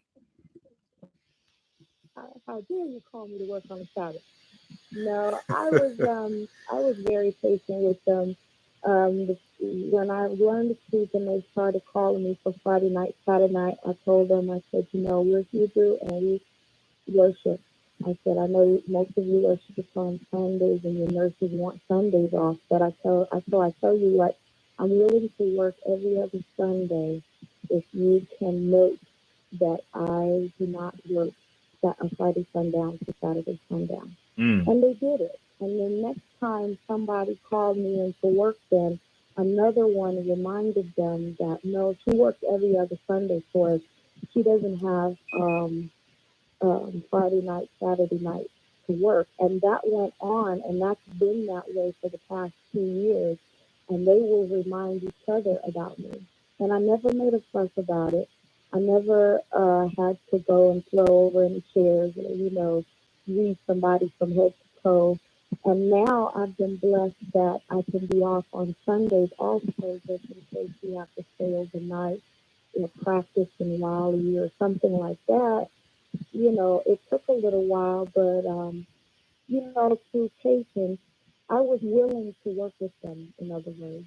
You know what I mean? If I can have this day, I can give you a little bit over on this end. And that worked out. Well, sister, thank you for that testimony. That was very powerful. I'm going to put you back in the queue, sister. Shalom. And I'm going to move on to the next caller, okay? Shalom, my sister.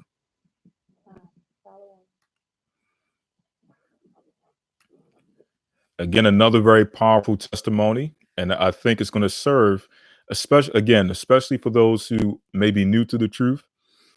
This is going to serve as a representation or an example of how to use wisdom in these situations. Okay, there are ways. Yes, we know this is Satan's system. We know that he's in control of the workings of this earth, so on and so forth. But if you walk steadfast and you operate with wisdom and patience, so on and so forth, and humility, there's ways you can work around in this system in order to stand for the Most High against the workers of iniquity. To have that opportunity, as the sister says, all she did was make a phone call, or someone made a phone call to her requesting that she work on a Saturday, and she just kind of broke it down to them. And they made sure that going forward, she was accommodated based on her belief. Okay. Now, of course, some places are a little different. Some places you confess your belief. Again, you get those rough stares. You get all eyes on you. Everyone looking to now find a way to entrap you, as they did to Daniel in the book of Daniel, to try to get you fired, to try to get you to disassociate yourself from your belief. Okay.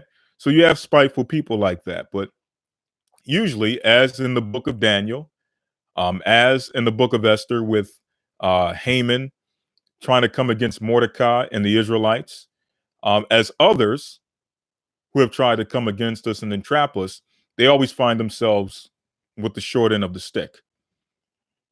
May not be immediately, but somewhere down the line, they find themselves messing with the wrong person. Okay, because people who are spiteful like that, they kind of do that in other situations also. It just so happens that now they got a person who now confesses a certain belief system.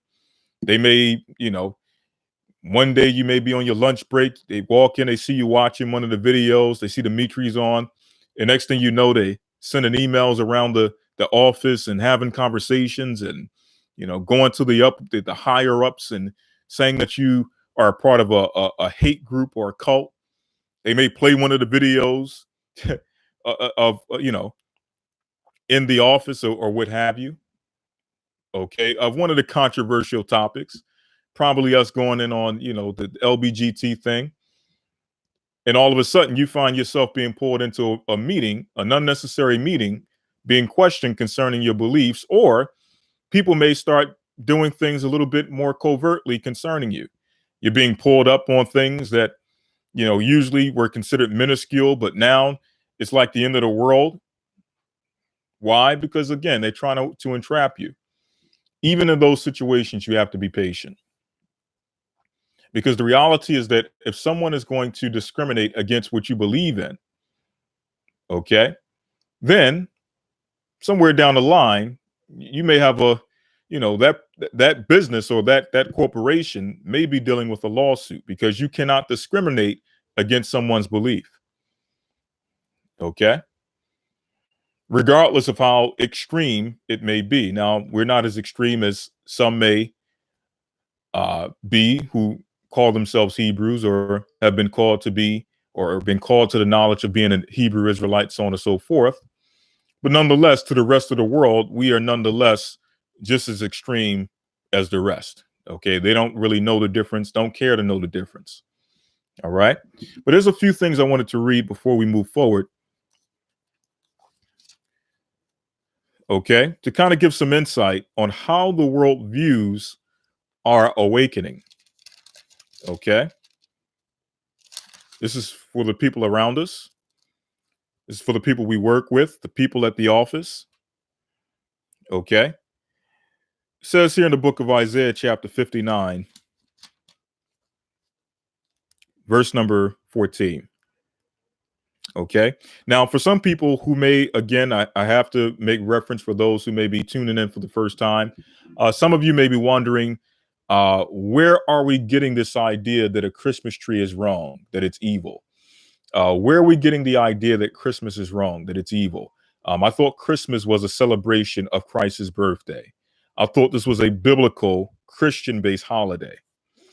Why are we mentioning Easter and all these different things in this conversation concerning standing up against evil?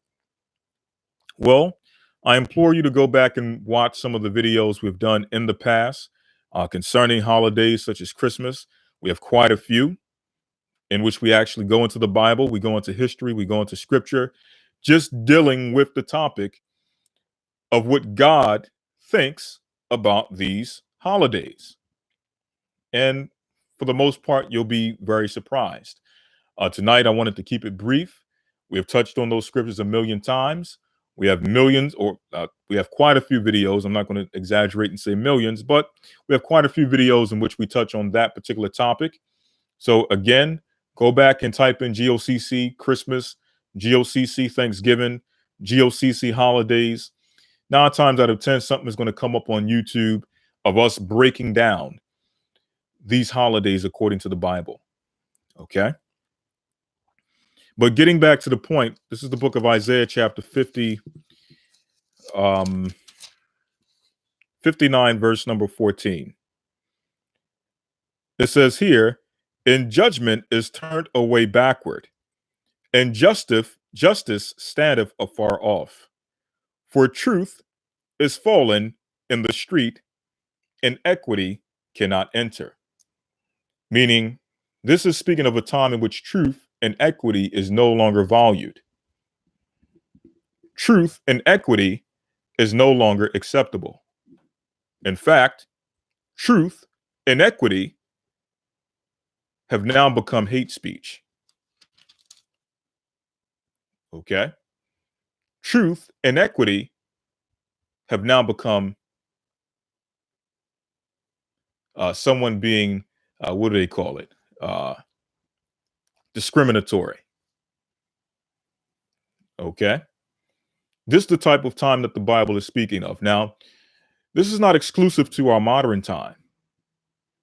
In fact, when Isaiah gave this prophecy, he was speaking about a state that befell the children of Israel in ancient times. Yes, there was a time in which we as a nation did not value truth and equity, did not value the spirit of true judgment.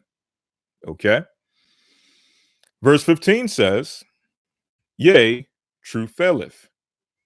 And he that departed from evil," meaning he that separates from evil, he that separates from iniquity, he that separates from breaking the commandments of God, "maketh himself a prey," meaning he maketh or she maketh himself or herself a target. Hence, for those, again, who have seen that movie They Live, this is what was taking place in that movie. Those who were awakened, those who could now see, had now become targets. Same thing happens when we wake up to this truth.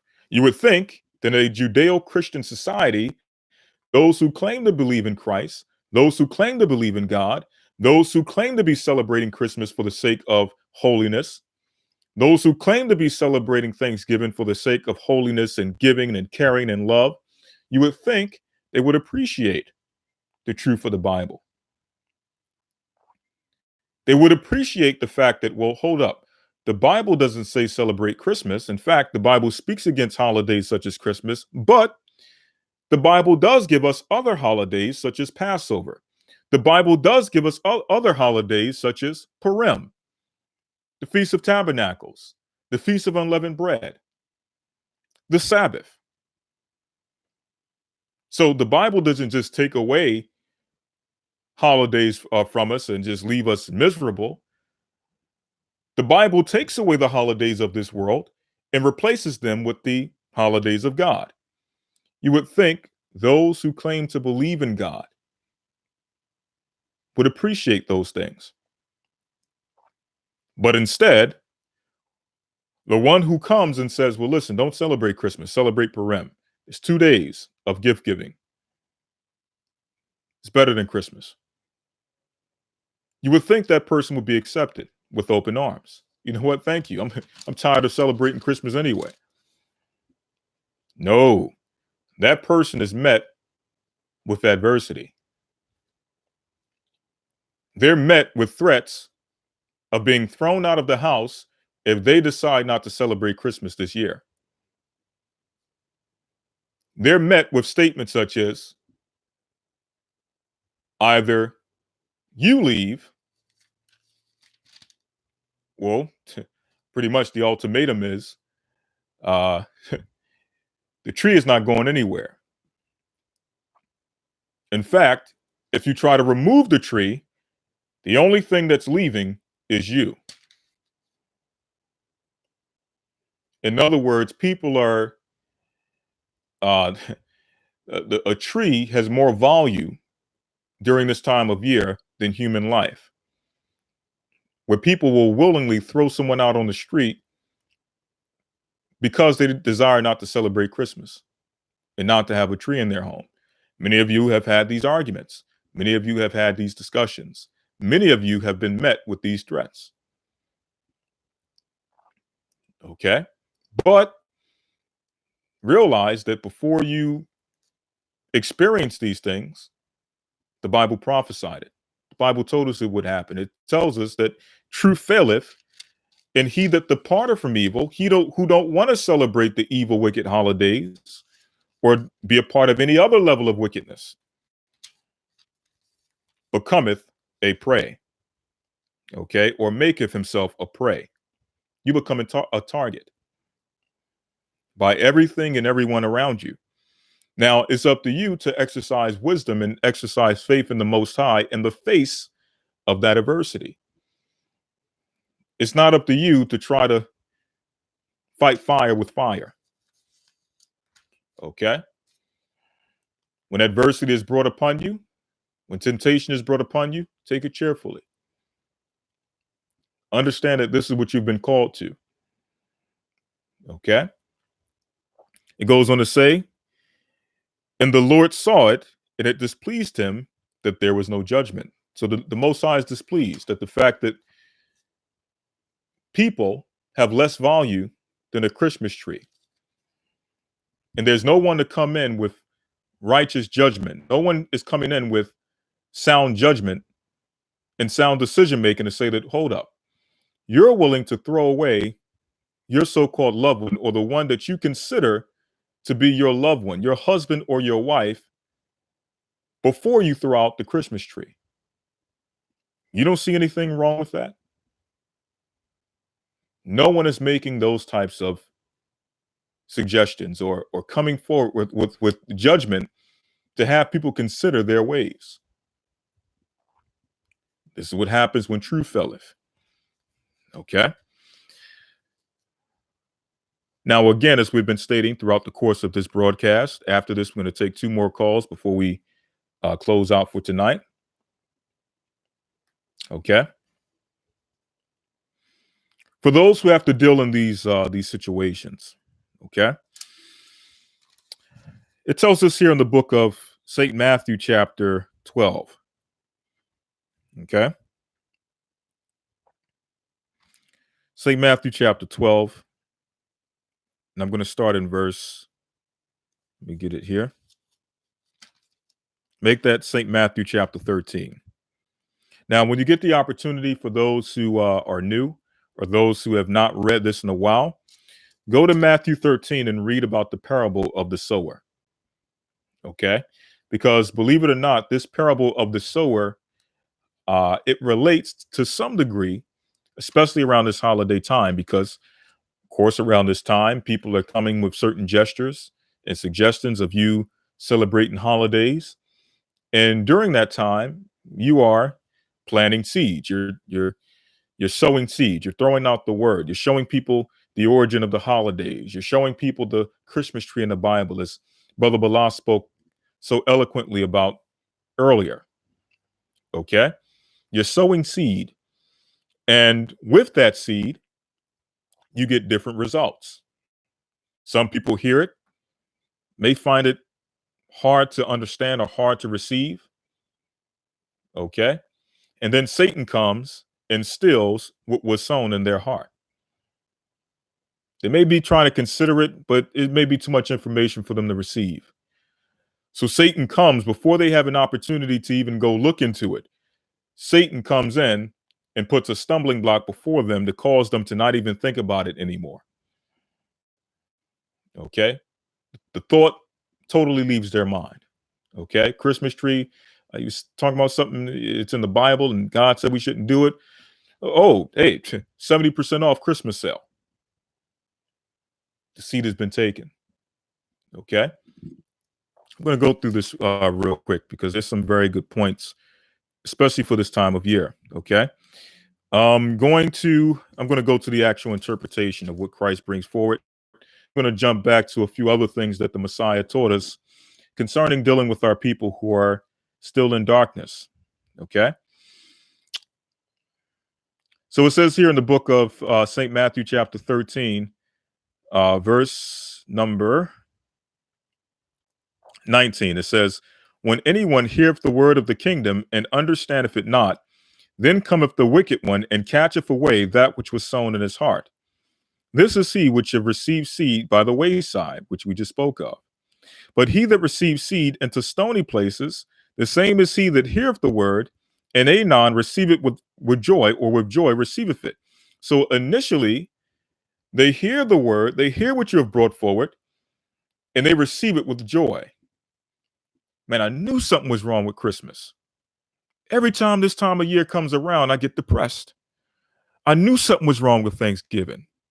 How can you celebrate a holiday which is basically glorifying the destruction and the murder and the slaughter of the Native American Indians? I knew there was something wrong with Thanksgiving. I knew there was something wrong with Easter. How could you celebrate something as silly as a bunny rabbit laying eggs? Doesn't make sense. So they receive it with joy, right? Verse number 21, "Yet he hath not root in himself." So yeah, they're receiving it, they're getting all this information, but they're not going back and they're not studying. They're not grounding themselves in the word. They're not learning certain principles that's going to keep them grounded even in the face of adversity.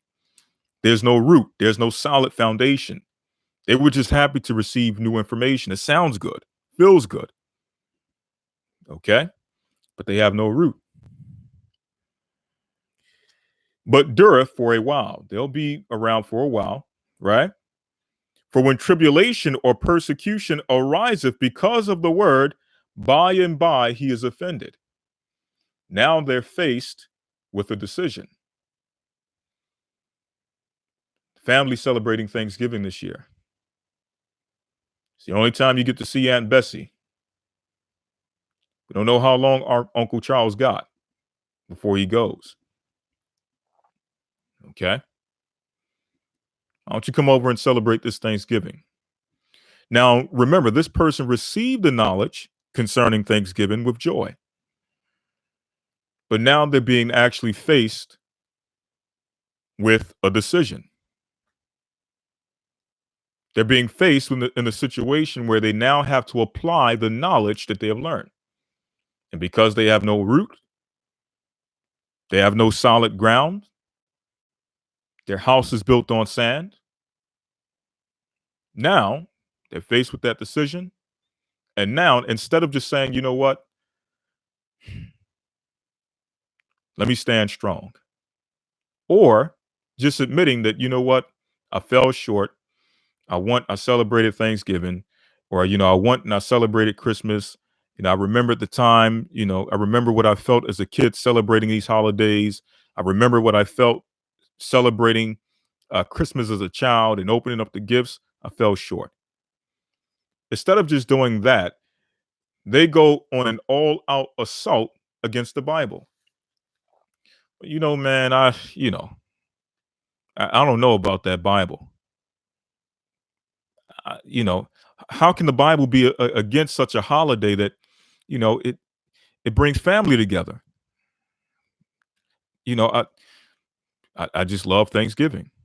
Now, keep in mind, this person at one point received the word, or they won't even bring up the thing about Thanksgiving. They'll find another reason to be offended. Okay? It won't have anything to do with the holidays, but that offense is being fueled by their desire to celebrate the holidays. Okay? Something as simple, man. He stepped on my shoes. He looked at me wrong. Man, I can't be here no more. This ain't Christ. And you think, man, I really offended the brother. I really offended the sister. I wish I could have made things right.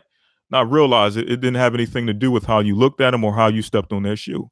They wanted to celebrate Thanksgiving this year or wanted to celebrate Christmas this year and just needed an excuse. Okay? Because they fell weak. All right? Verse number 22. He also that received seed among the thorns is he that heareth the word, and the care of this world and the deceitfulness of riches choke the world, and he becometh unfruitful. Okay? So those who have not prepared their heart to receive this word, they're still caught up in the cares of the world, the deceitfulness of riches, still caught up in wanting to partake in the holidays of the world, just as an example. And because of that, the word gets choked up. The word becomes unfruitful. Verse number 23 says, but he that receives seed into the good ground is he that heareth the word and understandeth it, which also beareth fruit and bringeth forth fruit, some in 100-fold, some 60, some 30. Okay? So these are they who hear the word, they get rooted in the word, they study to show themselves approved, they get prepared for the adversity, go through the adversity, go through the ridicule, go through the mockery. But because they endured, those same people that mocked them are now giving them phone calls. Hey, man, what were you saying about that Christmas tree? Man, what were you saying about Thanksgiving? Yeah, show me out the Bible. And now those same people that ridiculed in the past are now being taught. They're partaking in the Sabbath lessons. That right person who they ridiculed 6 years before, sitting right next to him on the Sabbath. Why? Because that person who received it 6 years ago and got ridiculed endured, stood strong, was steadfast. Okay? Understood what they were called to. All right? So these are the different experiences we're going to have within this truth. From those who are initially coming in a few months in to those of us who have years in. Okay? The experiences don't change. It's just how we deal with those experiences that change and also give us different outcomes. Okay? I'm going to take 2 more calls before we close out for tonight.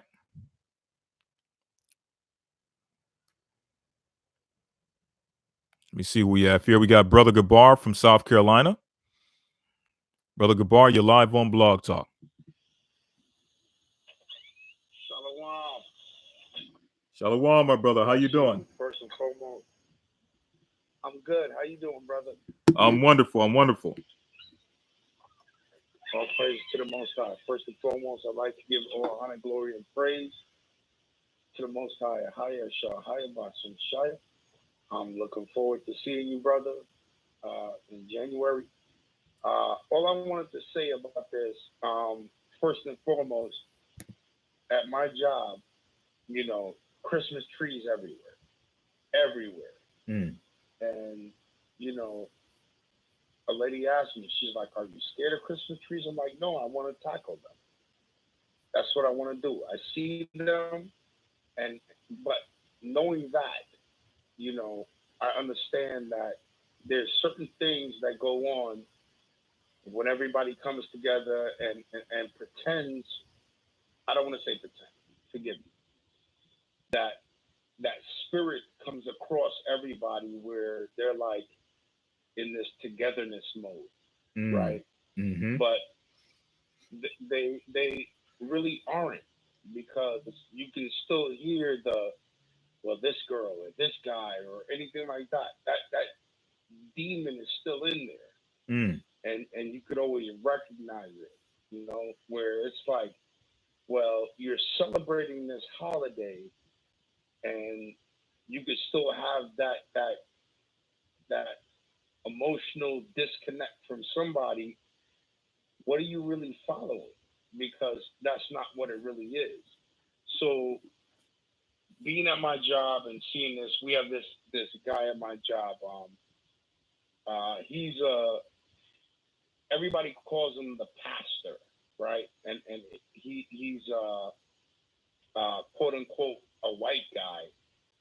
And they had this Christmas party at the job, right? And I'm sitting there, and my twin brother, he's there and everything like that. We look at each other and we're like, yo, it's time to figure out what we're going to do to hide or disappear from all of this. So he starts praying. Thank you, Father, for us, for you having Jesus at this time. That was it. Me and him got up and we left. Everybody's like, where are you going? We're like, I don't understand how you believe that Christ was born on this day. Well, we don't understand what you mean. I'm like, allow us to go into the scriptures, because you guys claim that you're Christian, and mind you, we have 3 so-called black guys in a department full of quote-unquote white guys, and there's about 50 people total, but only 3 so-called black guys, right? So they're all trying to get to understand it. Why don't you eat pork? Why don't you celebrate certain things with us? And we're like, listen, I love you. And we put that out there. Yo, we love everybody. But if you're going to come from the location of scriptures, we're going to go in the scriptures. So we'll talk that day. We spoke to them and said, listen, okay, you're celebrating Christmas. You believe Christ was born on this day. So we went to Jeremiah 10, verse 1 through 5. They're like, okay, well, what else do you have? Okay, fine. I'm going to show you what else that we have. So we go into Leviticus, talking about the clean and unclean meats and everything like that. Well, that's the Old Testament. This is what they do. This is, and brothers and sisters, understand, this is what they do. This is not something that the elders are just coming up with or anything like that. This is what they do. They'll bring that out. Well, that's the Old Testament. So we say, okay, that is the Old Testament. But Christ, what did he say? As it is written. And I'll say to them, he's saying as it is written. Written where? Obviously, it had to be in the Old Testament to preach to all the brothers and sisters that he was around. He wasn't preaching something different. There was no difference in anything that he was preaching. So, you know, this time of year is a very sacred time of year for people, and I'm not going to take that away from them. I see brothers and sisters, our brothers and sisters, and I'm talking about those that are of Israelite persuasion. They do the most decorating out of anybody else. I'm telling you, if y'all could have seen the decorating that went on in my job, it was not, the Gentiles were sitting down answering their phone calls. It was our people that were out there decorating and doing it to the most. And I'm sitting there and I'm like, why? So when people come to me, based off of the title of this blog talk call, people are like, Merry Christmas, Happy New Year, and all of that. And I'm like, well, I don't celebrate that. And they're like, well, I apologize. I'm like, don't apologize. You didn't know, right? We got to be like that. That is the way that we defend the Most High's honor. We can't just be peaceful and say, you know, they'll say Merry Christmas and we say you too. We can't do that. We have to stand on our morals. When they say Merry Christmas, you have to say, I don't celebrate Christmas. That's how we defend the Most High's honor. Because believe it or not, there are those out there that they just say it to say it. And when you say, I don't celebrate Christmas, they'll say, oh, I don't either. And then it sparks a conversation. This is what's been going on for the last 3 days with me. People are like, well, Merry Christmas. I'm like, I don't celebrate Christmas. Well, I don't either. I'm like, then why are you saying that? Don't say it. Don't try to be like everybody else. And then you get into the conversation and they start really explaining why they don't believe in Christmas and things like that. And then you could direct them towards the feeling that they have. We're in a time now where people are starting to realize that things aren't what they seem. So if we're passive, they're going to believe that that's what that is. We can't be passive. We have to be not so much aggressive, but like, nah, I don't do that. And it's okay. If you don't, let me say it like this. If somebody says to you, Merry Christmas, and you're like, I don't celebrate that, and that's where it's left at, then that's where it's left at. But if they start asking you questions, you got to be prepared to answer those questions. I've been in this truth for 4 years, and what Elder Lawya is saying is the truth. Every year you grow, you keep growing, and you know how to respond to certain things. It's a learning process. So we have to keep learning as we go on. You get to a certain point, 6, 7 years, and I'm not at 6 or 7 years, but I listen to brothers and sisters that are at 6 and 7 years to where their answers are short and concise and to the point. So you learn while you're growing to be short and concise and to the point. So that's all I had to say, Elder. I appreciate you answering my call and everything, but this time of year, brother, I want to tackle Christmas trees. That's all I want to do. But I know through this truth, we got to be patient with people. We have to be. They don't know. The water, brother. Thank you, Brother Gabar, for your call. I'll be seeing you, if it be the Lord's will, in January. Those are some great points, brother. I'm going to put you back in the queue. You have a blessed evening. All right? The water. All you right. too, brother. Yes, sir. Shalom.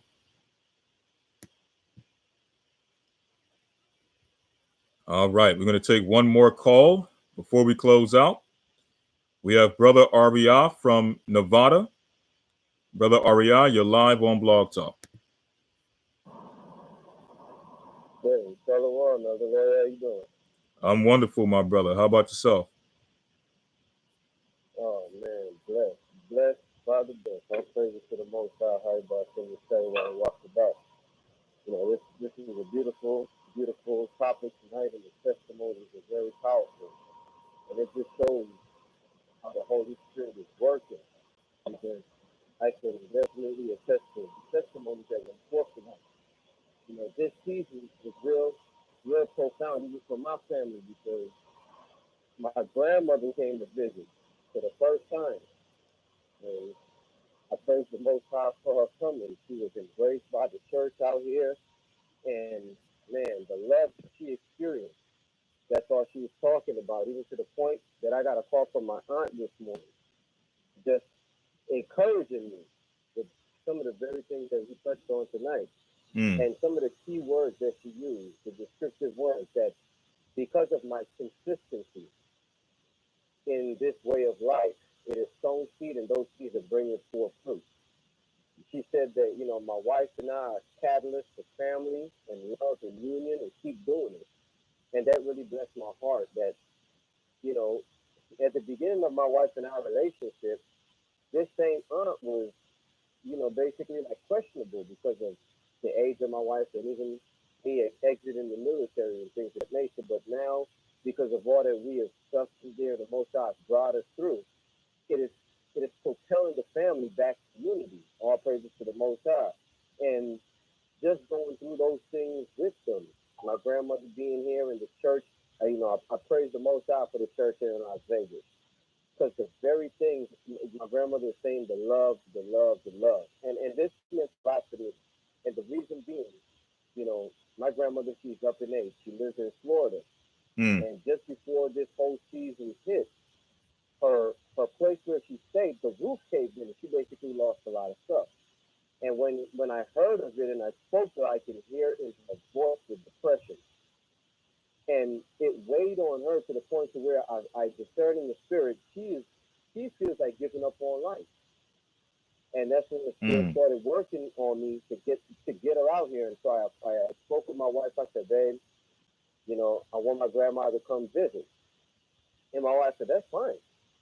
Okay. My wife was working and she didn't see if this was around Halloween time. That my wife was working and she did not partake in the Halloween observance, and shortly after that they let her go. And so everything just started falling into place. I told my wife, don't worry, the Most High is going to take care of us, because once my wife got let go, she was at home. So when my grandma came, it was perfect. Like, she was there with her, and my grandma just praised her how she worked hard, her example, everything, and it was such a blessing. And so that was the beginning. Then my dad, he calls me, he's like, what's your address? And I wasn't thinking nothing of it. I gave it to him. And then he shows up the day before my grandmother was to fly back. She flew back on Christmas Eve Day. So my dad shows up. So both my dad and my grandmother is here. We had a blessed conversation. All came into agreement about, you know, this time. And so all day yesterday, to my grandmother, she leaves. She has a blessed time. She's talking about it. All day yesterday, my dad and I sit there and we talked about Christmas. And I showed him some of the videos and everything, and he like, man, you opened my eyes to a lot. And I'm like, the Most High doing this, because the time is at hand. And you know, he was just there like, man, just baffled. And so the Most High is really working in the spirit with his people right now, because of the way we present this truth to our family, because of how we labor with them and we love on them. And everything, even the call to what the brother was saying just before. You know, people would say Merry Christmas, and all we have to say is respectfully, you know, well, I don't celebrate that, you know. And they're like, oh, well, at least you get the holidays off, or they'll ask a question.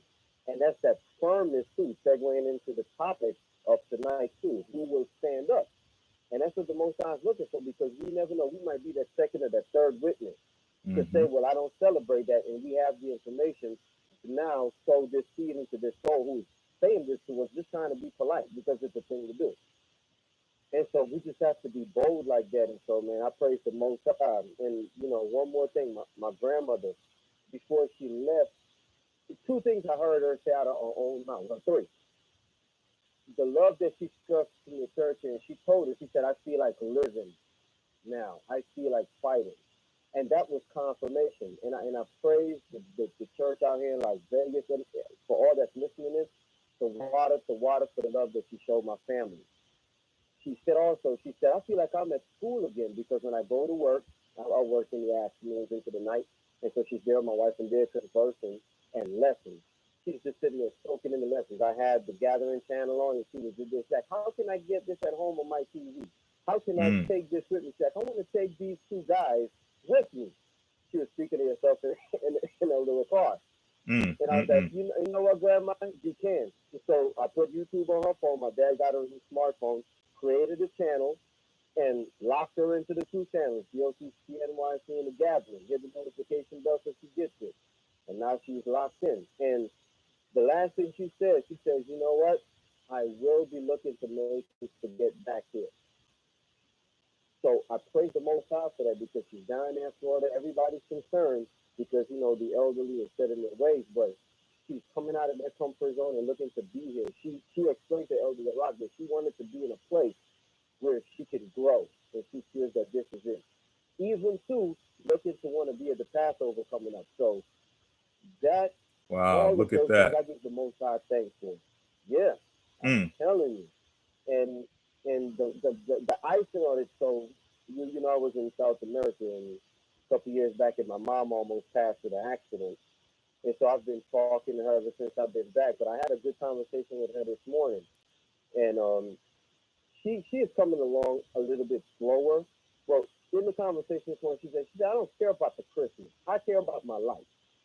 And I said, well, Mom, you know what? That's in our nature to celebrate the feast of life. She said, well, that's what I'll call it. I said, no, Mom, that's what it's called in the Bible. We're going to have a conversation about it because she was heading out to go to work because she has her own business. But the seeds have been planted and the Spirit is working with our people.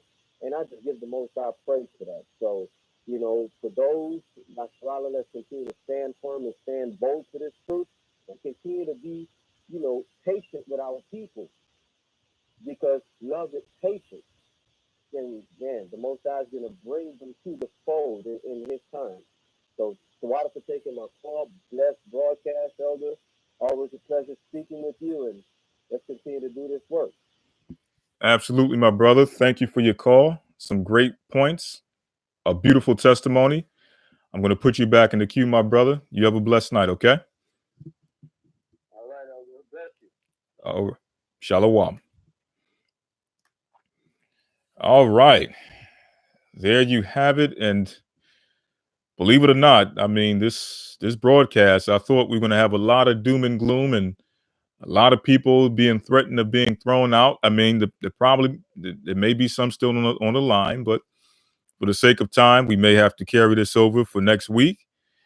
We know we're coming into so-called New Year's, so hopefully some of that, you know, some of these testimonies and some of that holiday spirit may carry over into next week. So we may pick up where we left off. But tonight, there were a lot of wonderful, a lot of beautiful testimonies concerning those who are actually changing lives and giving this light to others around the same time and using this time as a teaching tool to awaken our people. Okay. So with that, brothers and sisters, I thank you all for your participation in tonight's broadcast. Until next time, may you all stay strong. May you all stay steadfast. May you all keep the faith. May you stay in prayer. Pray for the sick. Pray for the homeless. Pray for the fatherless. Pray for the widows. Okay. Pray for us as we pray for you. And brothers and sisters, until next time, I say bless you all and shalom.